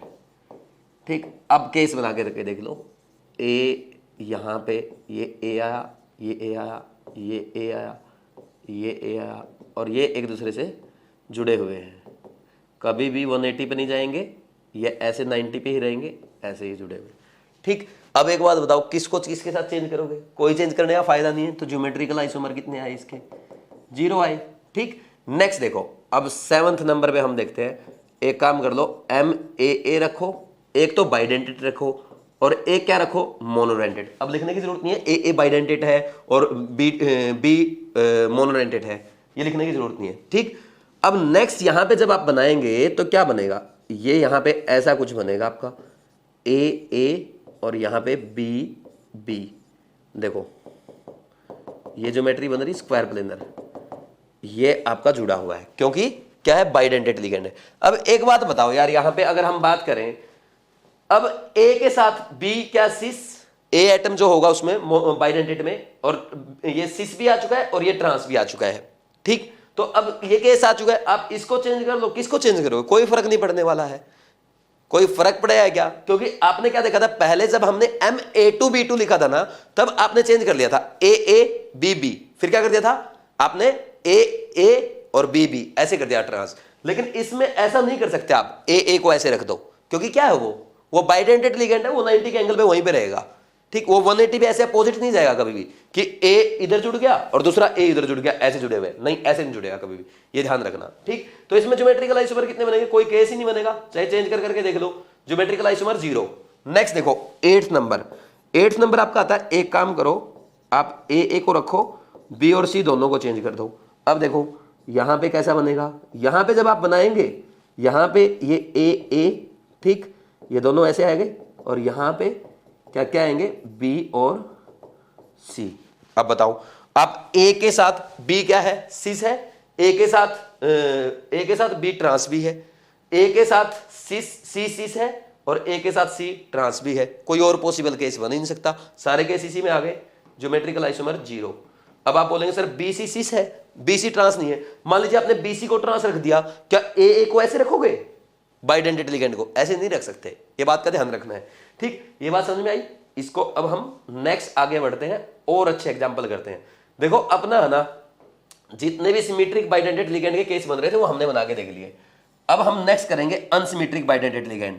अच्छा, यहां पे ना ऐसा मत बोलना बाइडेंटेट लिगेंड, एक तो होता है बोलना, है ना, एक होता है सही बोलना।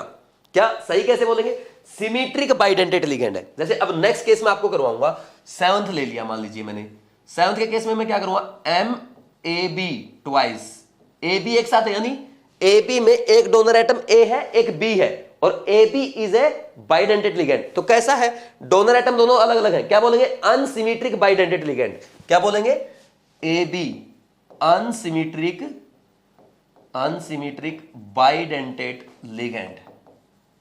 बात समझ में आई कि नहीं आई भाई, अरे बोलो, बात समझ में आई। ठीक, अब देखो क्या होगा, यहां पे मैं कैसे बनाऊंगा, सीधा एक एग्जांपल ले लेते हैं। अच्छा, जैसे मान लीजिए एग्जांपल के तौर पे मैंने ये ले लिया निकिल ग्लाइसिनेटो लिगेंड, है ना, ये हो गया। कोई डाउट है क्या इसमें, क्या करोगे, जैसे यहां पे निकिल है, यहां पे हमारा निकिल है, निकिल क्या करेगा, ये जुड़ गया मान लीजिए, ठीक, और यहां पे CH2 और ये NH2, एक और तो नाइट्रोजन कोऑर्डिनेट कर रहा है, एक ऑक्सीजन, और इधर से भी मान लीजिए ऑक्सीजन है, ऑक्सीजन के साथ सिस है, और यहाँ पे ये नाइट्रोजन। बोलो भाई, ये बन गया। ठीक, अब एक केस ये भी तो बन सकता है, दूसरे केस की अगर बात करेंगे, निकिल के साथ ये ऑक्सीजन यहीं रहा, ठीक, और ये CH2 और ये NH2 ऐसे कोऑर्डिनेट कर रहे हैं, और इधर से इस बार NH2 ऊपर आ गया, ठीक, और ऑक्सीजन नीचे चला गया। तो ये कैसा केस दिख रहा है आपको, बोलो भाई। ऑक्सीजन ऑक्सीजन के साथ सीस है, ऑक्सीजन ऑक्सीजन के साथ ट्रांस है, और नाइट्रोजन नाइट्रोजन के साथ सीस है, नाइट्रोजन नाइट्रोजन के साथ ट्रांस है। तो यहां पे कितने ज्योमेट्रिकल आइसोमर बन रहे हैं? नंबर ऑफ ज्योमेट्रिकल आइसोमर 2 बनेंगे इस वाले केस में। ये एग्जांपल आपसे पूछा जा सकता है, कर लेंगे कि नहीं कर लेंगे? ठीक, नेक्स्ट देखो और करें। Eighth example. अब हम एक काम करते हैं, MAB रखेंगे, ठीक, और एक C2 ले लेंगे। AB क्या है? AB मोनोडेंटेट है, AB क्या है? अनसिमेट्रिक बाइडेंटेट लिगेंड है, और C क्या है? मोनोडेंटेट लिगेंड है। तो इसका केस बना करके देख लो, सीधा एग्जांपल इसी से समझा देता हूं। यहां पे आपका AB ऐसे आएगा, ये जुड़ा रहेगा ऐसे, ठीक, और ये C,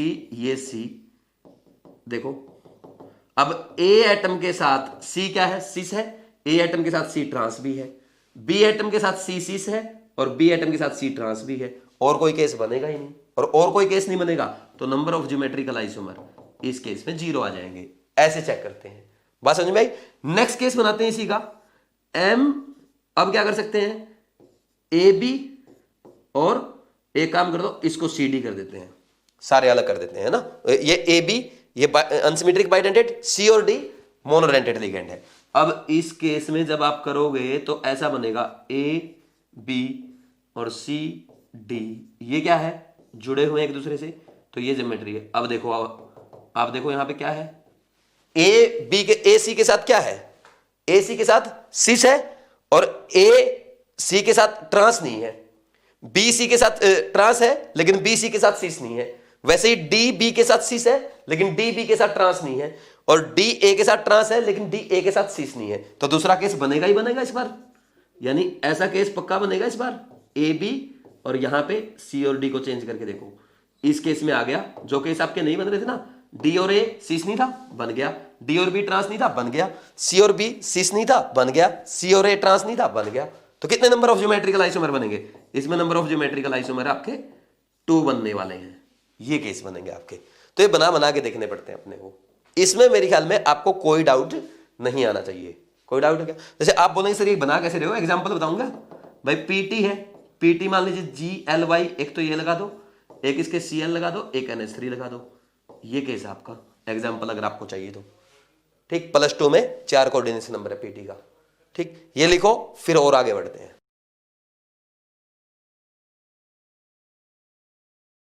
इसमें नंबरिंग ठीक कर लो बस, फिर अपना एक केस और बचा है। ये वाली नंबरिंग गलत हो गई, ये 8 के बाद मैंने रिपीट कर दिया। यहाँ पे 7 8, ये आएगा आपका 9, ये आएगा आपका 10, और ये आएगा 11th केस, ठीक। लास्ट केस है एक और, नेक्स्ट केस करते हैं हम 12th में क्या है? जैसे अगर हम एक काम करें, MAB और ये बना लिया, ये CD, ठीक। AB और CD दोनों ही क्या है? अनसिमेट्रिक बाइडेंटेट लिगेंड है। क्या है? अनसिमेट्रिक बाइडेंटेट लिगेंड है, ठीक है भाई। और कोई केस नहीं बचा, सारे केस मैंने आपको करवा दिए। कैसे बनेगा? जैसे अगर बात की जाए, एक तो आपका ये बन जाएगा यहां पे ABCD, तो ये दोनों ऐसे जुड़े हैं, ये दोनों ऐसे जुड़े हैं। A के साथ C सिस है लेकिन ट्रांस नहीं है, A के साथ D सिस है, ट्रांस है लेकिन सिस नहीं है। ऐसे ही B के साथ C ट्रांस है लेकिन सिस नहीं है, B के साथ D सिस है लेकिन ट्रांस नहीं है। ऐसे ही अपने को चेक करना है। अब एक काम कर लो, उल्टा केस बना दो। मान लीजिए A और B को हमने ऐसे ही रखा है, और C और D के एटम चेंज कर देंगे, डोनर एटम, है ना। अब देख लो, D सिस नहीं था क्या A के साथ? आ गया ना इस केस में। और D B के साथ ट्रांस नहीं था, आ गया। A के साथ C ट्रांस नहीं था, बन गया। B के साथ सिस नहीं था, बन गया। तो 2 ही केस बनेंगे। तो इसमें नंबर ऑफ ज्योमेट्रिकल आइसोमर कितने बनेंगे? 2 बनेंगे। एग्जाम्पल अगर इसका आप करना चाहो, एग्जाम्पल पता है? PT ग्लाइसिनेटो, एक तो ये लिगेंड और एक DMG, दोनों ही क्या है? अनसिमेट्रिक बाइडेंटेट लिगेंड है। ये केस बन जाएगा आपका, ठीक। इस पे भी -1, इस पे भी -1, PT पे +2 आ जाएगा, ठीक। तो ये एग्जाम्पल्स आपको करने, बना के देखना चाहो तो बना सकते हो, है ना। ग्लाइसिनेटो वाला और DMG वाला, ठीक। आपको स्ट्रक्चर मैंने करवा रखे हैं, ये केस लिख लो, फिर हम आगे बढ़ते हैं। और चाहो तो इसका बना के दिखा देता हूँ, क्योंकि एग्जामिनर ये पूछ सकता है आपसे कैसे बनेगा ये।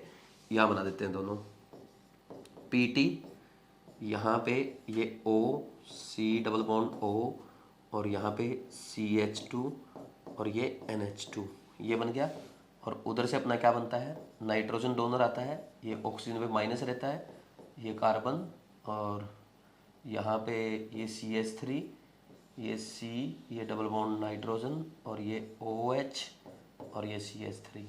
अब ये केस है, इसमें दूसरे में हम क्या कर सकते हैं, इसको उल्टा कर सकते हैं। अब आप बोलेंगे सर उल्टा करने का बेनिफिट क्या होगा, आपने बोला था कि यहाँ पे C और D अलग एटम होना चाहिए, दोनों नाइट्रोजन एटम है। देखो डिफरेंस क्या है, यहाँ पे है ना ये नाइट्रोजन जो है, अब इस नाइट्रोजन के सामने है ये वाला नाइट्रोजन है ना डबल बॉन्डेड है और O- से जुड़ा हुआ है, और ये नाइट्रोजन है OH से जुड़ा हुआ है जो ऑक्सीजन के ट्रांस में है। ये चीज बहुत इंपॉर्टेंट है कि आप कहीं समझो कि सर नाइट्रोजन डोनर एटम आपने बोला C और D अलग अलग होना चाहिए, ये अलग अलग ही माने जाएंगे।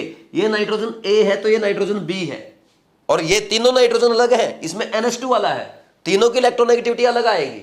बात समझ में आ रही है? कहीं सोचो कि सर आपने तो बोला था C और D अलग एटम होना चाहिए, नाइट्रोजन डोनर एटम देख के हमने बोला कि करेगा ही नहीं, ऐसा नहीं करना है। ये नाइट्रोजन और ये नाइट्रोजन दोनों डिफरेंट है, इसीलिए मैंने आपको एग्जाम्पल लिख के करवाया है। एग्जामिनर पूछ सकता है दूसरा केस और बनाओ इसका। दूसरा केस क्या बनेगा, मान लीजिए यहां पे हम क्या लेके आए, NH2 लेके आए, और ये CH2 लेके आए, और ये C डबल बॉन्ड O, और ये O- से यहाँ पे ऐसे कोऑर्डिनेट कर रहा है। ठीक, कोऑर्डिनेट मत दिखाओ, सीधा दिखा दो, लो कैसे भी दिखा दो, कोऑर्डिनेट बॉन्ड बनाओ या ना बनाओ उससे क्या फर्क पड़ता है। यहाँ पे नाइट्रोजन और ये O-, और यहाँ पे ये CH3, यहाँ पे C डबल बॉन्ड N, और ये OH। इस बार ये वाला नाइट्रोजन कोऑर्डिनेट कर रहा है। देखो इस बार ऑक्सीजन के सामने वो नाइट्रोजन आया जो ऑक्सीजन O- से जुड़ा है। यहाँ पे क्या था, वो नाइट्रोजन था जो OH से जुड़ा हुआ था, और यहाँ पे इस बार NH2 के सामने वो नाइट्रोजन आया जो OH से जुड़ा है। इस केस में वो नाइट्रोजन था जो O- से जुड़ा है। तो ये दो केस बनेंगे, ये दो ज्योमेट्रिकल आइसोमर हैं। कहीं सोचो, अपना दिमाग मत लगा देना इस क्वेश्चन में, है ना। और ये एग्जाम में आ गए तो बहुत सारे बच्चे मिस्टेक करके आएंगे इसको, वो इंटेलिजेंट तो है ही, स्ट्रक्चर भी बनाएंगे और फिर भी मिस्टेक करेंगे। इसीलिए ये अच्छा एग्जाम्पल मैंने आपको करवाया, अच्छा एग्जाम्पल है, नोट कर दो। हाँ, नीट से थोड़ा सा अच्छा लेवल है, नीट में ऐसे क्वेश्चन आते नहीं है वैसे, ठीक, लेकिन फिर भी हमने अच्छा लेवल कर दिया। अब आने को नीट में इसमें है ही क्या भाई, अगर हम बात करें नीट में आया नहीं आए, आने को है ही क्या, ग्लाइसिनेट लिगेंड पढ़ा, DMG पढ़ा, पूछ सकता है एग्जामिनर। जब हम दोनों पढ़ रहे, दोनों हैं सिलेबस में, तो पूछ भी तो सकता है, पूछ लेगा। ये देखे एग्जाम्पल, लिखो इसको, आगे बढ़ते हैं।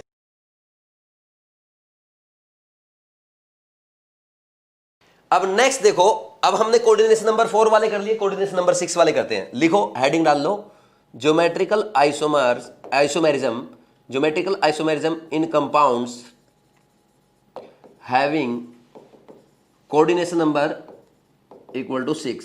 और सबसे खास बात देखो, इसमें हम है ना ओनली मोनोडेंडेट के एग्जांपल करेंगे। अगर बाइडेंडेट के एग्जांपल करने लगे ना, 2-3 दिन इसी में लगे रहेंगे। मोनोडेंडेट के कर लो, आपके एग्जाम में वही आते हैं, वही काफी है। करें स्टार्ट। तो मोनोडेंडेट में देखो क्या आएगा, सबसे पहला हम कैसे सीखते हैं भाई, कोऑर्डिनेशन नंबर 6 होगा तो आपको पता कौन सी ज्योमेट्री बनती है, ऑक्टाहेड्रल बनेगी। तो कैसे बनेगी, यहां पे ये मेटल एटम है मान लीजिए, और यहां पे 2 तो आएंगे ऐसे एक्सियल पोजीशन पे, 4 आएंगे इक्वेटोरियल पोजीशन पे, यहां पे ऐसे बनेंगे। मान लीजिए पहला एटम यहां पे है, सेकंड एटम यहां पे है, थर्ड एटम यहां पे है, फोर्थ एटम यहां पे, और फिफ्थ एटम यहां पे, और सिक्स्थ एटम यहां पे। ये ज्योमेट्री बन रही है मान लीजिए। तो अब अपने को क्या देखना, सिस कौन से होंगे। आपको मैंने बताया सिस और ट्रांस देखने का एक ही मेथड है इस केस में, कि आप ये देख लो जो 90 डिग्री पे है वो सिस का काम करेगा, और जो 180 डिग्री पे है वो ट्रांस का काम करेगा। जैसे मैं आपको बता देता हूं, ये NCERT उठाते हैं, इसमें आप ऐसा समझो, ये प्लेन में है, ये एक प्लेन है, ठीक। ये आपका जो सेकंड, ये थर्ड एटम यहां पे, ये फोर्थ एटम यहां पे, फिफ्थ एटम यहां पे, फर्स्ट एटम यहां पे, सिक्स एटम यहां पे। अब देखो, जो ये फर्स्ट एटम यहां पे है, ये इन चारों के साथ 90 पे है, सेकंड के साथ, थर्ड के साथ, फोर्थ के साथ, फिफ्थ के साथ। और ऐसे ही ये चारों एटम, ये 6 नंबर वाला जो नीचे वाला आपका एटम है, इसके साथ भी ये चारों 90 पे है, तो ये 6 रहेंगे इसके साथ। और आपस में ये भी ये 90 पे, 2 3 3 4 4 5 5 6। तो ऐसे ये कितने केसेस बन गए, 12 केसेस बन गए। अब 180 के देखो, 180 के आपके 3 केस बनेंगे, एक तो 1 और 6 का पूरा 180 पे, ये 1 और नीचे 6 180 पे है, 2 और 4 180 पे है, और ये 3 और 5 180 पे। ये केस बनेंगे। मैक्सिमम 15 ज्योमेट्रिकल आइसोमर इस केस में बन सकते हैं। कैसे करेंगे, देखो कितनी पोजीशन बनती है। सबसे पहला सिस लिखता हूं, सिस कौन सी पोजीशन है, 90 डिग्री वाली है। कौन सा केस बनेगा, फर्स्ट के साथ देख लो, 1 2 ये वाला 1 2 के साथ, ऐसे ही 1 3 के साथ, 1 4 के साथ और 1 5 के साथ, 4 केस ये बन गए। सिमिलरली 6 वाला देखो, जैसे मैंने आपको समझा, 6 2 के साथ, 6 3 के साथ, 6 4 के साथ, 6 5 के साथ, जितने भी प्लेन में है ना सबके साथ 90 पे है।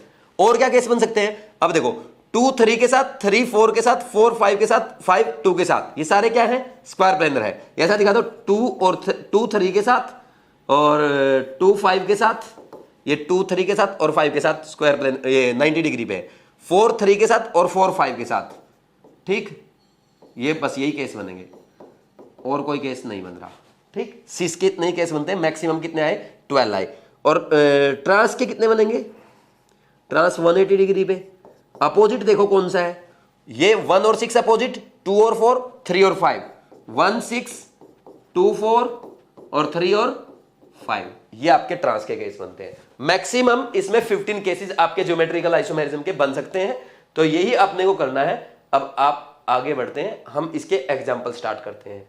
तो सबसे पहला एग्जाम्पल आप क्या करेंगे, वही जैसा मैंने बताया, केसेस बना बना करके देखने हैं, 0 से स्टार्ट करेंगे। जैसा मैं सिखाऊंगा वैसा ही आपको सीखना है। कैसे, पहला एग्जाम्पल ले लो आप इसमें, फर्स्ट एग्जाम्पल MA6 टाइप, और सारे मोनोडेंटिटी लेंगे। ठीक, तो ये वाला केस है। अगर इसकी बात की जाए, इसमें कैसे बनेंगे, ये सारे ही A होंगे। देखो भाई, ये सारे ही अगर A बना दिया आपने, इसमें क्या चेंज आएगा, कहां से चेंज करेंगे आप बताओ, कोई चेंज की गुंजाइश है क्या, बिल्कुल भी नहीं है। और बिल्कुल भी नहीं है तो कितने ज्योमेट्रिकल आइसोमर बनते दिख रहे हैं, 0। ठीक, तो इस केस में एग्जाम्पल अगर इसका करना चाहो तो एग्जाम्पल आपका इसका जैसे CrNH3 6 है, 3 प्लस है। ठीक, या ये कर दो COCl6 3 माइनस है। ये इसके एग्जाम्पल्स हैं।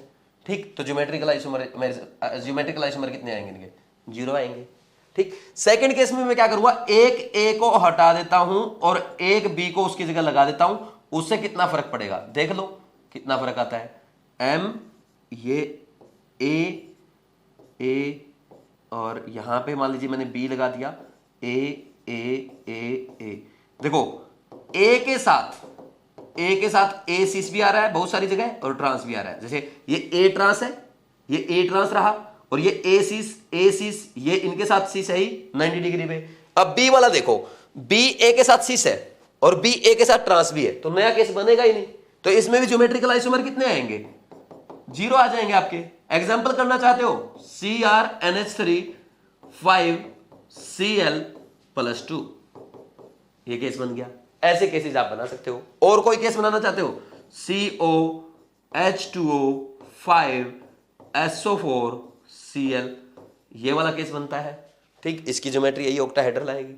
कर लो इसको लिखो, ये छोटे छोटे एग्जांपल है, ये तो लिखो या ना लिखो क्या फर्क पड़ता है, लेकिन बात समझ में आनी चाहिए। स्टार्टिंग बिल्कुल 0 से अच्छे लेवल तक जाएंगे, इनको नोट करो फिर आगे बढ़ते हैं।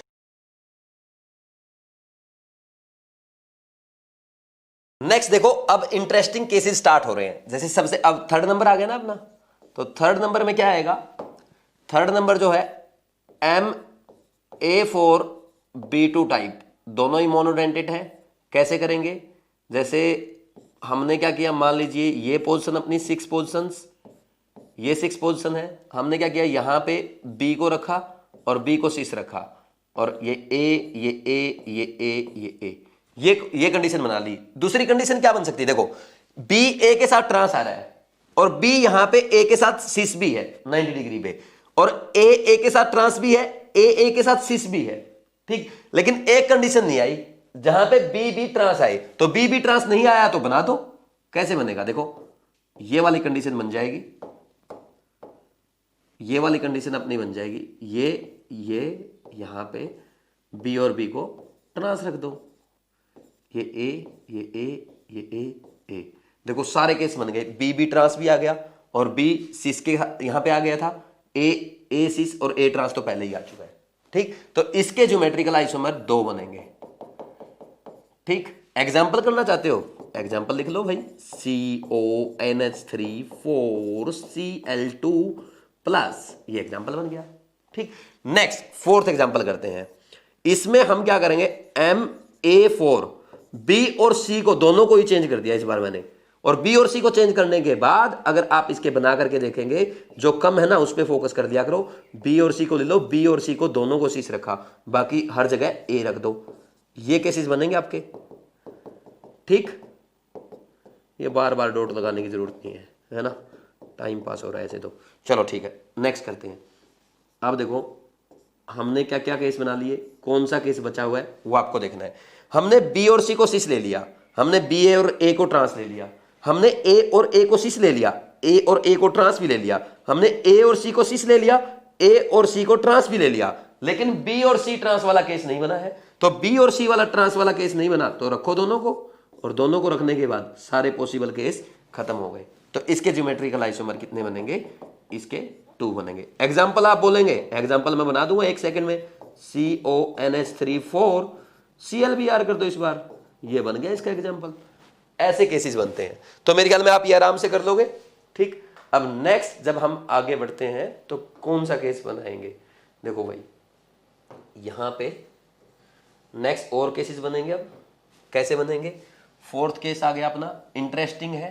फोर्थ नहीं यार, 5th आ गया, 5th बहुत ही इंटरेस्टिंग केस है। MA3B3 NCERT में भी दिया गया है, एग्जाम में क्वेश्चंस पूछे जाते हैं, ध्यान से सुनना। देखो कैसे करते हैं इसमें, जब आप केस करेंगे एक काम तो हम ये करते हैं कि सबको एक दूसरे के सामने बिठाते हैं, क्या एक दूसरे की तरफ मुंह करके बैठे रहेंगे, ठीक। जैसे मान लीजिए हम एक एग्जांपल लेते हैं, यहां पे मैं एक काम कर दूं, यहां पे मैं एग्जांपल ही ले लूं। जैसे मान लीजिए मैंने यहाँ पे क्या किया, क्रोमियम ले लिया, यहां पे Cl लिया, इसके अपोजिट NH3 ले लिया, यहां पे Cl लिया, इसके अपोजिट NH3 ले लिया, यहां पे Cl लिया, इसके अपोजिट NH3 ले लिया, ठीक। तो ये एक दूसरे के सामने फेस करके बैठे हैं। So it is called facial, facial और फैक आइसोमर, ठीक।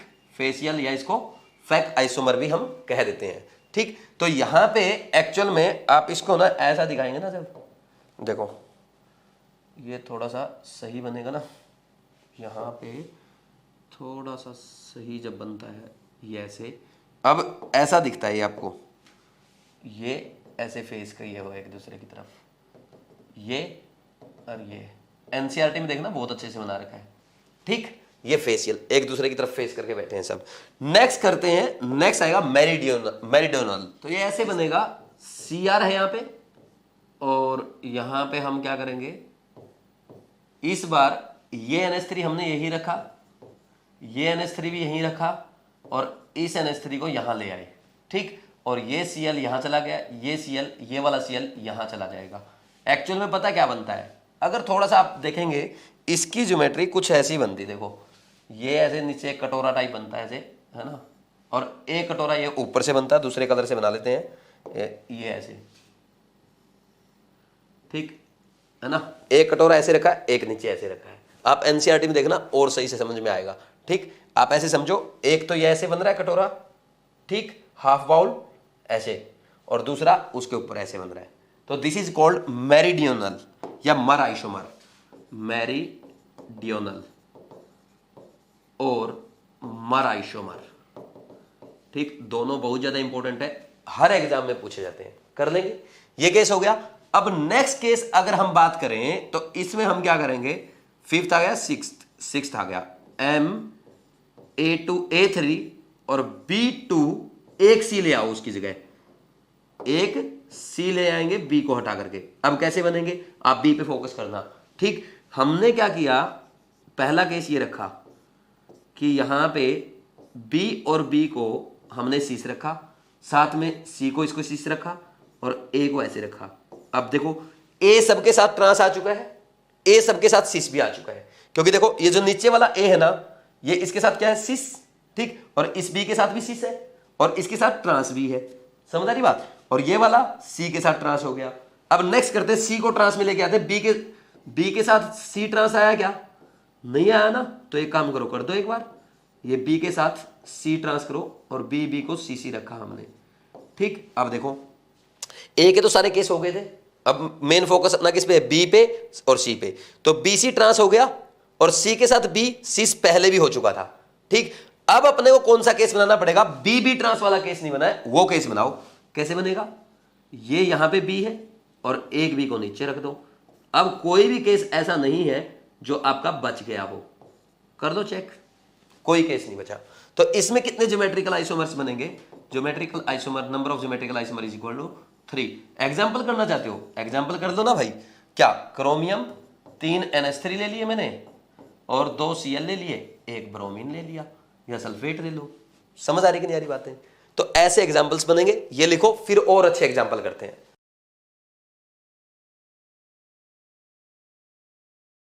अब ये केस हो गया अपना Ma3B2C। अब मैं क्या करूंगा, Ma3 रखूंगा और इन तीनों को चेंज कर दूंगा, BCD।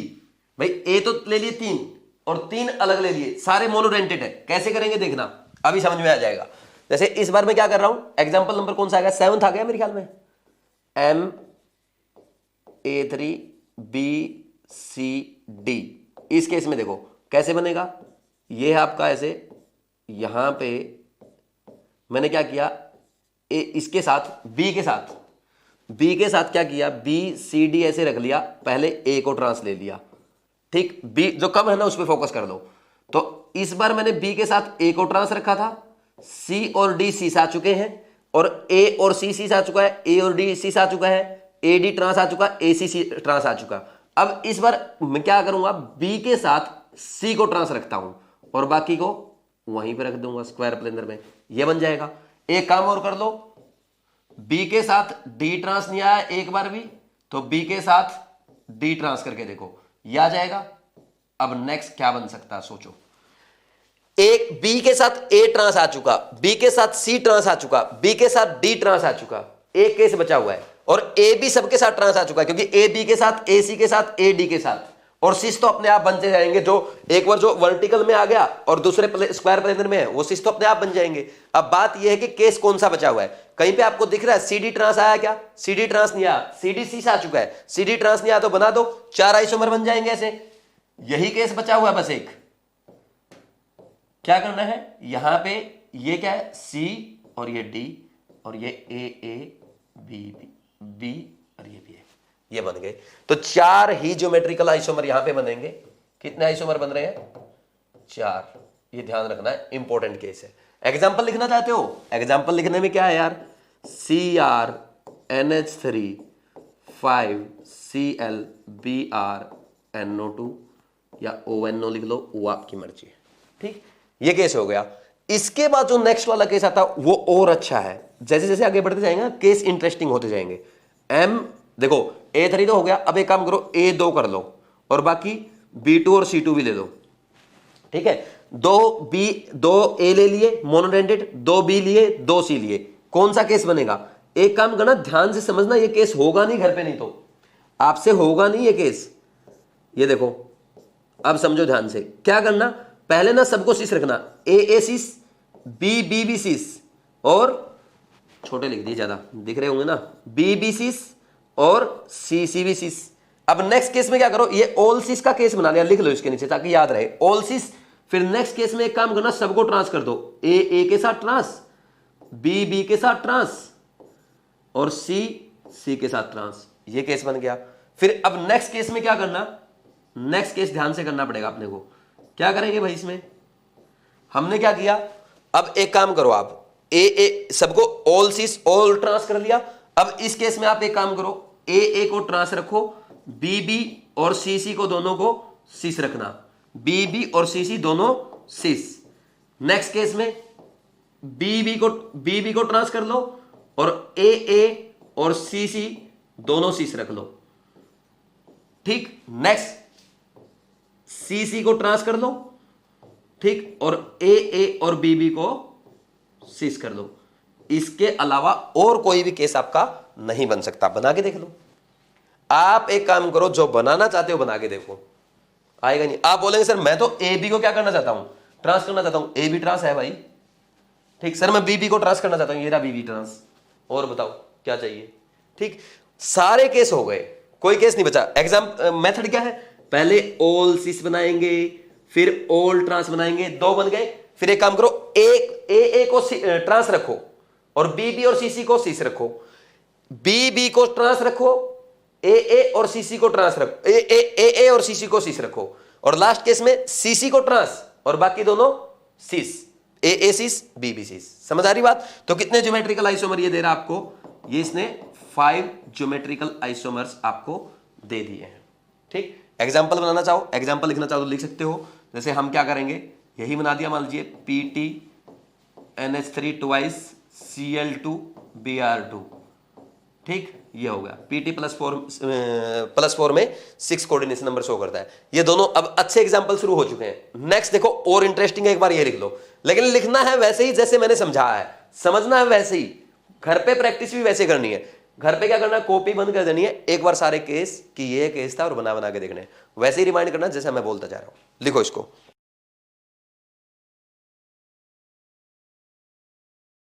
नेक्स्ट देखो 9th नंबर, और ज्यादा इंटरेस्टिंग है। कैसे करेंगे, सुनना भाई ध्यान से। इसमें क्या किया, जैसे लास्ट केस एक बार मैं बता देता हूं आपको, मैंने क्या किया था, Ma2B2C2 था। इस बार हम क्या करेंगे, Ma2B2 और C और D ले लेंगे। तो देखो कैसे करते हैं, Ma2B2CD, ये वाला केस बनेगा। तो इस केस में जब आप बना करके देखेंगे तो ऐसे बनेगा। देखो M के साथ यहां पे हम बनाएंगे, ये बनेगा। देखो क्या किया, मान लीजिए मैंने क्या किया, A, ठीक, B, इनको शीश रखा, और यहां पे C और D को भी शीश रख लिया। एक केस तो ये बन गया। अब देखो C A के साथ क्या आ रहा है, शीश, और C B के साथ ट्रांस आ रहा है। D A के साथ क्या आ रहा है, ट्रांस, और D B के साथ शीश आ रहा है। लेकिन D B के साथ ट्रांस नहीं आया, C A के साथ ट्रांस नहीं आया। ऐसा ही रखो, बिल्कुल चेंज मत करना इसको। ऐसा ही रखते हुए एक काम करो, इनको तो चारों को फिक्स रखो, A B D और C की पोजीशन चेंज कर दो। अब देखो वो से फिक्स है, और ये D और B ट्रांस हो गया, C और A ट्रांस हो गया, ऐसे कर लिया। अब नेक्स्ट जैसा मैं सिखा रहा हूं वैसे ही सीखना, ध्यान रखना। अब एक काम करो, आप है ना A को ट्रांस रख लो, A को ट्रांस रखा, B को सीस और C D को सीस रख लो। समझ आ रही बात? नेक्स्ट अब क्या है, अब तो समझ आ गई आपको, पकड़ गए बात को। B को ट्रांस करो, A और A को सीस रखा, C और D को क्या रखा, ट्रांस, ओ सॉरी सीस। B को ट्रांस, A और C D को सीस रखा। नेक्स्ट इस बार क्या करेंगे, यहां पे मैंने C और D को ट्रांस रखा, A और B दोनों को सीस रखा। समझ आया? अब लास्ट एग्जांपल जो है, 5 बन गए, एक एग्जांपल बचा है। कौन सा बचा है, आप एक काम करो, सब इसमें क्या करोगे, सबको ट्रांस कर दो, all trans, C D trans, B trans, A trans. ये एग्जांपल बचा हुआ था, देख लो और कोई एग्जांपल बचा दो। इसके अलावा और कोई भी केस आप नहीं बना सकते। तो इसमें कितने ज्योमेट्रिकल आइसोमर्स बन रहे हैं, आप लिख दोगे number of geometrical isomers is equal to 6। ऐसे आपको करना है। एग्जांपल लिखना चाहो तो लिख लो, कोई भी एग्जांपल लिख सकते हो आप। आपने क्या लिखा, PT NH3 twice Cl2 BrNO2, ये केस बन जाएगा आपका। ये एग्जांपल बन रहा है, परफेक्ट। ठीक, तो एग्जांपल तो चाहे कुछ भी लिख लो, लिखते रहोगे आप ऐसे ही। ठीक, नेक्स्ट है 10th भी अच्छा है। ठीक, इसमें और मजे आएंगे। देखो कैसे करेंगे, B2 को मैं क्या करूंगा, B को भी अलग अलग कर दो, B C D E, ये चारों अलग हो गए, 2 A सेम है। अब ध्यान से सुनना, एक काम करना, इसमें आप यहां पे क्या करोगे, आप एक काम कर लो, A और A को C से रख लो, रख लिया। अब एक काम करना, ये C से रखना। अब एक केस और बनाना, यहां पे A और A को ट्रांस रख लो, बाकी 4 है ना, उन्हीं का तो गेम है, उनको चेंज करते रहो। तो ये हो गया ट्रांस। अब देखो मान लीजिए मैं B को यहां पे फिक्स कर दूं, B को फिक्स करने के बाद तो B के ट्रांस में कितने केस आ सकते हैं, B के ट्रांस में C आ जाए, B के ट्रांस में D आ जाए, B के ट्रांस में E आ जाए। तो कितने केस बनेंगे, C D और E के टोटल 3 केस बन जाएंगे। समझ आ रही बात? तो नेक्स्ट अगर मैं B और C को दोनों को फिक्स कर दूं तो क्या आ सकता है, उनके अपोजिट क्या आ सकता है, D और E इंटरचेंज कर सकते हैं, 2 आ जाएंगे। क्योंकि D भाई B और यहां पे फिक्स किया, C यहां पे फिक्स कर दिया, एक बार तो D और E ऐसे आ जाए और एक बार E और D आ जाए, यही तो केस बनेगा। मान लीजिए B C और D तीनों फिक्स कर दिया, तो एक ही आएगा अपोजिट में, एक ही पोजीशन बची, एक केस बनेगा। टोटल यहां से कितने बने? 6 बने। अब एक काम करते हैं, उसको थोड़ा सा उधर शिफ्ट कर देते हैं, नहीं तो अच्छा नहीं लगेगा। देखो यहां पे इसको ले जाओ इधर। अब देखो यहां पे आपने क्या किया, ए को ट्रांस कर लिया। अब आप क्या कर सकते हो, बी को यहां पे रख लोगे, बी सी डी ई। क्या याद आ रहा है? क्या याद आया भाई? अरे याद करो यार, एग्जाम्पल करवाया था कि क्लोरीन को फिक्स कर दो, ब्रोमीन, NH3, पिरिडिन। नहीं याद आया स्क्वायर प्लेनर का? इसको फिक्स करने के बाद इसके 3 केस तो बन रहे थे, याद आ रहा कि नहीं आ रहा? तो यहां पे बी फिक्स कर दिया, बी को फिक्स करने के बाद 3 ही केस बनेंगे। तो सिस में कितने बने? 6, और ट्रांस में कितने बने? 3। 6 और 3 टोटल कितना बनेगा? Number of geometrical isomers is equal to 9 आएंगे। इसके क्या आएंगे? ज्योमेट्रिकल आइसोमर टोटल 6 + 3 दिखा देना, 9 ऐसे आया। कोई डाउट है क्या? तो ऐसे अपने को एग्जांपल्स करने हैं और करना। अच्छा एग्जांपल लिखना चाहते हो, पीटी, ठीक, और क्या लिखोगे? PT NH3 twice. Simple example है अपने पास, क्या लिखोगे? Cl Br NO2 और एक OH लिख लो, हो गए 4। ठीक, पीटी पे +4 भी आ गया। कितने एग्जांपल लिख लो ऐसे तो, है ना? इसको लिखो, लास्ट एग्जांपल अपना एक बचा हुआ आज का, लिखो जल्दी से।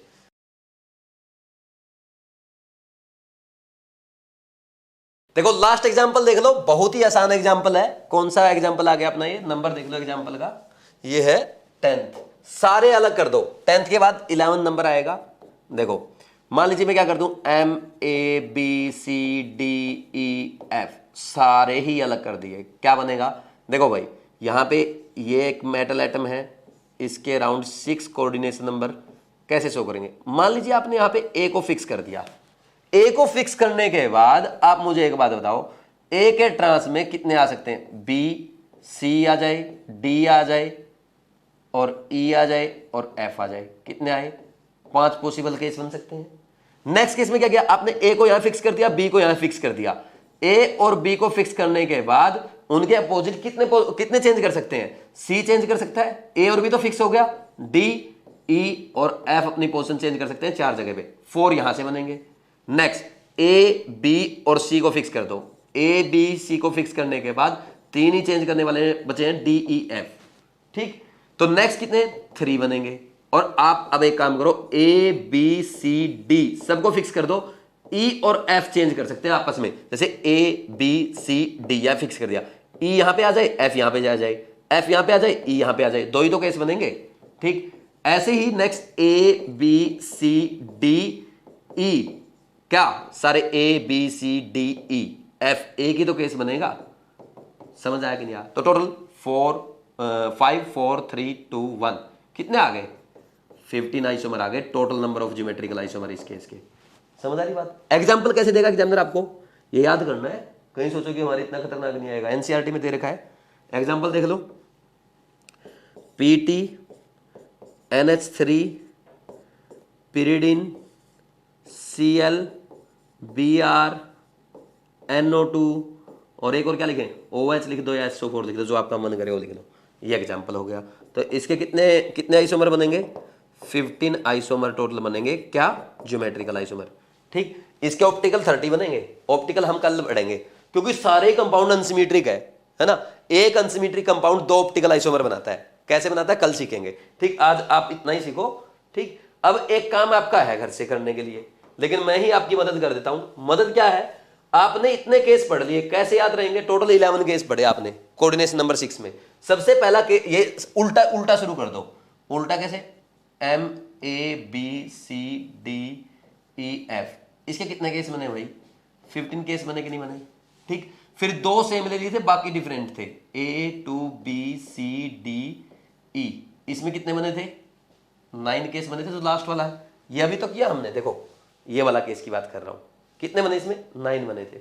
ऐसे याद करने हैं। ठीक, नेक्स्ट देखो, ये टेबल बनानी है आपको घर पे, B2CD ऐसे ही बनानी बिना देखे, 6 आएंगे। फिर इसके बाद और क्या आ जाएगा? 2, मतलब 2 सेम कर दिए थे। अब एक काम करो, तीनों को सेम करो, तीनों के 2 ले लो। A2, B2, C2 कितने बनेंगे भाई? 5 बनेंगे। ठीक, एग्जाम्पल याद करना, पीछे देख देख के कर लो। A2 अब क्या आएगा, A3 कर ले, और B2C ये वाला केस था एक, कितने आए थे 4, ठीक है। या और दूसरा केस था BCD था मेरे ख्याल में, इससे पहले तो एक BCD भी तो था, BCD, इसमें 4 केस आए थे अपने। और अगर ये वाला केस आ जाए MA3B2C, इसमें अपने 3 केस बने थे, ठीक। नेक्स्ट अगर ये आ जाए MA3B3, इसमें अपने 2 केस आए थे ओनली, सेकेंड नंबर आइसोमर, ये तो फेमस है। MA4B2 आ जाए, इस B2 नहीं, पहले इसमें लास्ट में BC किया था ना हमने, BC, तो इसमें 2 केस आए थे। और MA4B2 आ जाए तो इसमें कितने केस आए थे, 2 केसेस आए थे। MA5B 0 केस आए थे, MA6 0 आए थे। पहले हमने ये पढ़ा था, लेकिन रिवाइज करते टाइम उल्टा किया है, ठीक। कोई भी अगर कहीं पे डाउट हो, कहीं पे रॉन्ग लिख लिया हो, तो आप क्या कर देंगे, क्रॉस चेक कर लेंगे जो हमने बना बना करके देखा है। ये टेबल तो याद करनी आसान है, ये टेबल आपका काम था बनाना, इसमें भी मैंने मदद कर दी आपकी। तो ये टेबल बनानी है आपको और इसको अच्छे से फॉलो करना है। तो ये था आज का आपका लेक्चर आइसोमेरिज्म का। सोचो ऑप्टिकल भी करते तो क्लास कितनी लंबी हो जाती। आज लंबी क्लास हुई है, लेकिन एक एक चीज मैंने आपको डिटेल में समझाई है, एक एक एग्जाम्पल आपको बनाना सिखाया है। ये नहीं कि आप अपने आप बना लेना, एक एक एग्जाम्पल आपको कैसे क्रिएट करना है वो मैंने सिखाया, और ऐसे ही आपको सीखना है। तो आज हमने आइसोमेरिज्म पढ़ लिया। आइसोमेरिज्म में क्या है, 2 टाइप के आइसोमेरिज्म होते हैं, स्ट्रक्चरल और स्टीरियो। स्ट्रक्चरल में हमने क्या पढ़े, 4 पढ़े थे। आयनेशन आइसोमेरिज्म, जिसमें क्या हो, कोऑर्डिनेशन में और आयनेशन स्फीयर में क्या आयंस या लिगेंड का चेंज हो जाए। फिर पढ़ा था हाइड्रेशन आइसोमेरिज्म, जिसमें क्या है भाई, कोऑर्डिनेशन स्फीयर में और आयनेशन स्फीयर में वाटर मॉलिक्यूल प्रेजेंट हो, उसको हाइड्रेशन आइसोमेरिज्म कहते हैं। सोल्वेशन भी कह देते हैं अगर वाटर की जगह कोई और सॉल्वेंट लिया जाए। फिर उसके बाद लिंकेज आइसोमेरिज्म पढ़ा था, वो शो करेंगे जिनके पास एम्बिडेंटेड लिगेंड है। एम्बिडेंटेड लिगेंड क्या करते हैं, डोनर एटम चेंज कर लेते हैं तो लिंक चेंज हो जाता है, इसलिए that is called linkage isomerism. फिर उसके बाद हमने क्या पढ़ा था, लिंकेज आइसोमेरिज्म के बाद हमने पढ़ा था आपका कोऑर्डिनेशन आइसोमेरिज्म। कोऑर्डिनेशन में क्या है, कैटायन एनायन दोनों क्या है, किसके रूप में प्रेजेंट रहते हैं, कैटायन और एनायन दोनों ही आपके कॉम्प्लेक्स की फॉर्म में रहते हैं। तो उनमें होता क्या है, वो लिगेंड जो मेटल को लिगेंड चेंज हो जाते हैं, इसलिए उसके वो क्या कोऑर्डिनेशन आइसोमेरिज्म शो करते हैं, ठीक। नेक्स्ट उसके बाद हमने क्या पढ़ा, स्टीरियो आइसोमेरिज्म। स्टीरियो आइसोमेरिज्म के 2 पार्ट है, ज्योमेट्रिकल और ऑप्टिकल। आज हमने ओनली ज्योमेट्रिकल पढ़ा है। ज्योमेट्रिकल आइसोमेरिज्म कौन शो करते हैं, ज्योमेट्रिकल आइसोमेरिज्म में हमने 2 टाइप के पढ़े, कोऑर्डिनेशन नंबर 4 और 6 वाले। तो कोऑर्डिनेशन नंबर 4 में टेट्राहेड्रल भी रहता है, आपका स्क्वायर प्लेनर भी रहता है। टेट्राहेड्रल की चारों सिमेट्रिक पोजीशन है, इसलिए वो शो नहीं करता है। लेकिन अगर बात करें स्क्वायर प्लेनर में, भाई टेट्राहेड्रल में क्या चारों पोजीशन का डिस्टेंस सेम है, बताया था मैंने, इसलिए वो ज्योमेट्रिकल आइसोमेरिज्म शो नहीं करता। लेकिन स्क्वायर प्लेनर में क्या है, वो 2 ऐसे, एक तो ये पोजीशन बन रही है, एक ये पोजीशन, सिस ट्रांस बन गई। वैसे हम जब कोऑर्डिनेशन आइसोमेरिज्म में पढ़ते हैं, कोऑर्डिनेशन कंपाउंड में पढ़ते हैं, तो हम क्या देखते हैं, 90 वालों को सिस बोलते हैं, 180 वालों को ट्रांस बोलते हैं। भाई हम हालांकि हम क्या पढ़ते हैं, ऑर्गेनिक में हम ये पढ़ेंगे 2 एटम सेम साइड हो सिस, अपोजिट साइड हो ट्रांस, ऐसे पढ़ते हैं। लेकिन इसमें क्या है, सिस को क्या देखते हैं 90 डिग्री, एक दूसरे का 90 डिग्री है सिस है, एक दूसरे का 180 डिग्री है ट्रांस है। ये हमने सीखा। हमने पहले कोऑर्डिनेशन नंबर 4 के केस देखे, फिर कोऑर्डिनेशन नंबर 6 के केस देखे। कोऑर्डिनेशन नंबर 6 के ये केसेस लिखे हुए हैं, सबसे ज्यादा टफ यही थे। 4 वाले तो बिल्कुल आसान थे, वो तो कोई भी कर लेगा यार, वो आपने अच्छे से समझ लिए है ना। तो ये कर लो। उसमें भी 2 एग्जांपल इंपॉर्टेंट थे, एक तो MABCD वाला, और एक जो लास्ट में मैंने करवाया था MAB और CD, 2 अनसिमेट्रिक बाइडेंटेड लिगेंड वाला। बस मेन वही है, और कुछ नहीं पूछता आपसे, है ना। और तो बिल्कुल सिंपल है, सबको आते हैं। तो ये आपका मैंने रिवीजन भी करवा दिया, इंपॉर्टेंट बातें बता दी। 6 वालों की कोऑर्डिनेशन टेबल, 6 वालों की टेबल आपके सामने है, इसको आप रिवाइज कर सकते हैं। अब बात करते हैं अपने कोऑर्डिनेशन कंपाउंड की, एनसीईआरटी की। एनसीईआरटी में आपको क्या पढ़ना है, आइसोमेरिज्म इन कोऑर्डिनेशन कंपाउंड 9.4 है, तो 9.4 पे सारी चीजें आप एक बार पढ़ लेंगे। ऑप्टिकल आइसोमेरिज्म मत पढ़ना, ऑप्टिकल आइसोमेरिज्म मैं आपको पढ़ाऊंगा। अच्छा, इसमें एक केस और देर का, ये करना चाहो तो कर लो, ये EN ट्वाइस वाला, ये जो 2 ज्योमेट्रिकल आइसोमेरिज्म बता रखे हैं, ये सिस और ट्रांस है ना। कल मतलब एक दो केस आता है, ये कल मैं आपको ऑप्टिकल में ही करवा दूंगा। कहीं सोचो कि सर ने ये वाला केस तो कराया ही नहीं, जो फिगर 9.4, ये हो जाएगा आपका ऑप्टिकल में हो जाएगा, और आपको टेंशन लेने की जरूरत नहीं है। ये हो गया आपका सारा लिंकेज आइसोमर। आप ओनली आइसोमेरिज्म पढ़ लेंगे, और इसमें आपको ऑप्टिकल आइसोमेरिज्म नहीं पढ़ना है, ठीक। तो आपको अच्छे समझ में आ गया, अच्छे से पेशेंस के साथ आपने एक लंबा लेक्चर सुना। Thank you.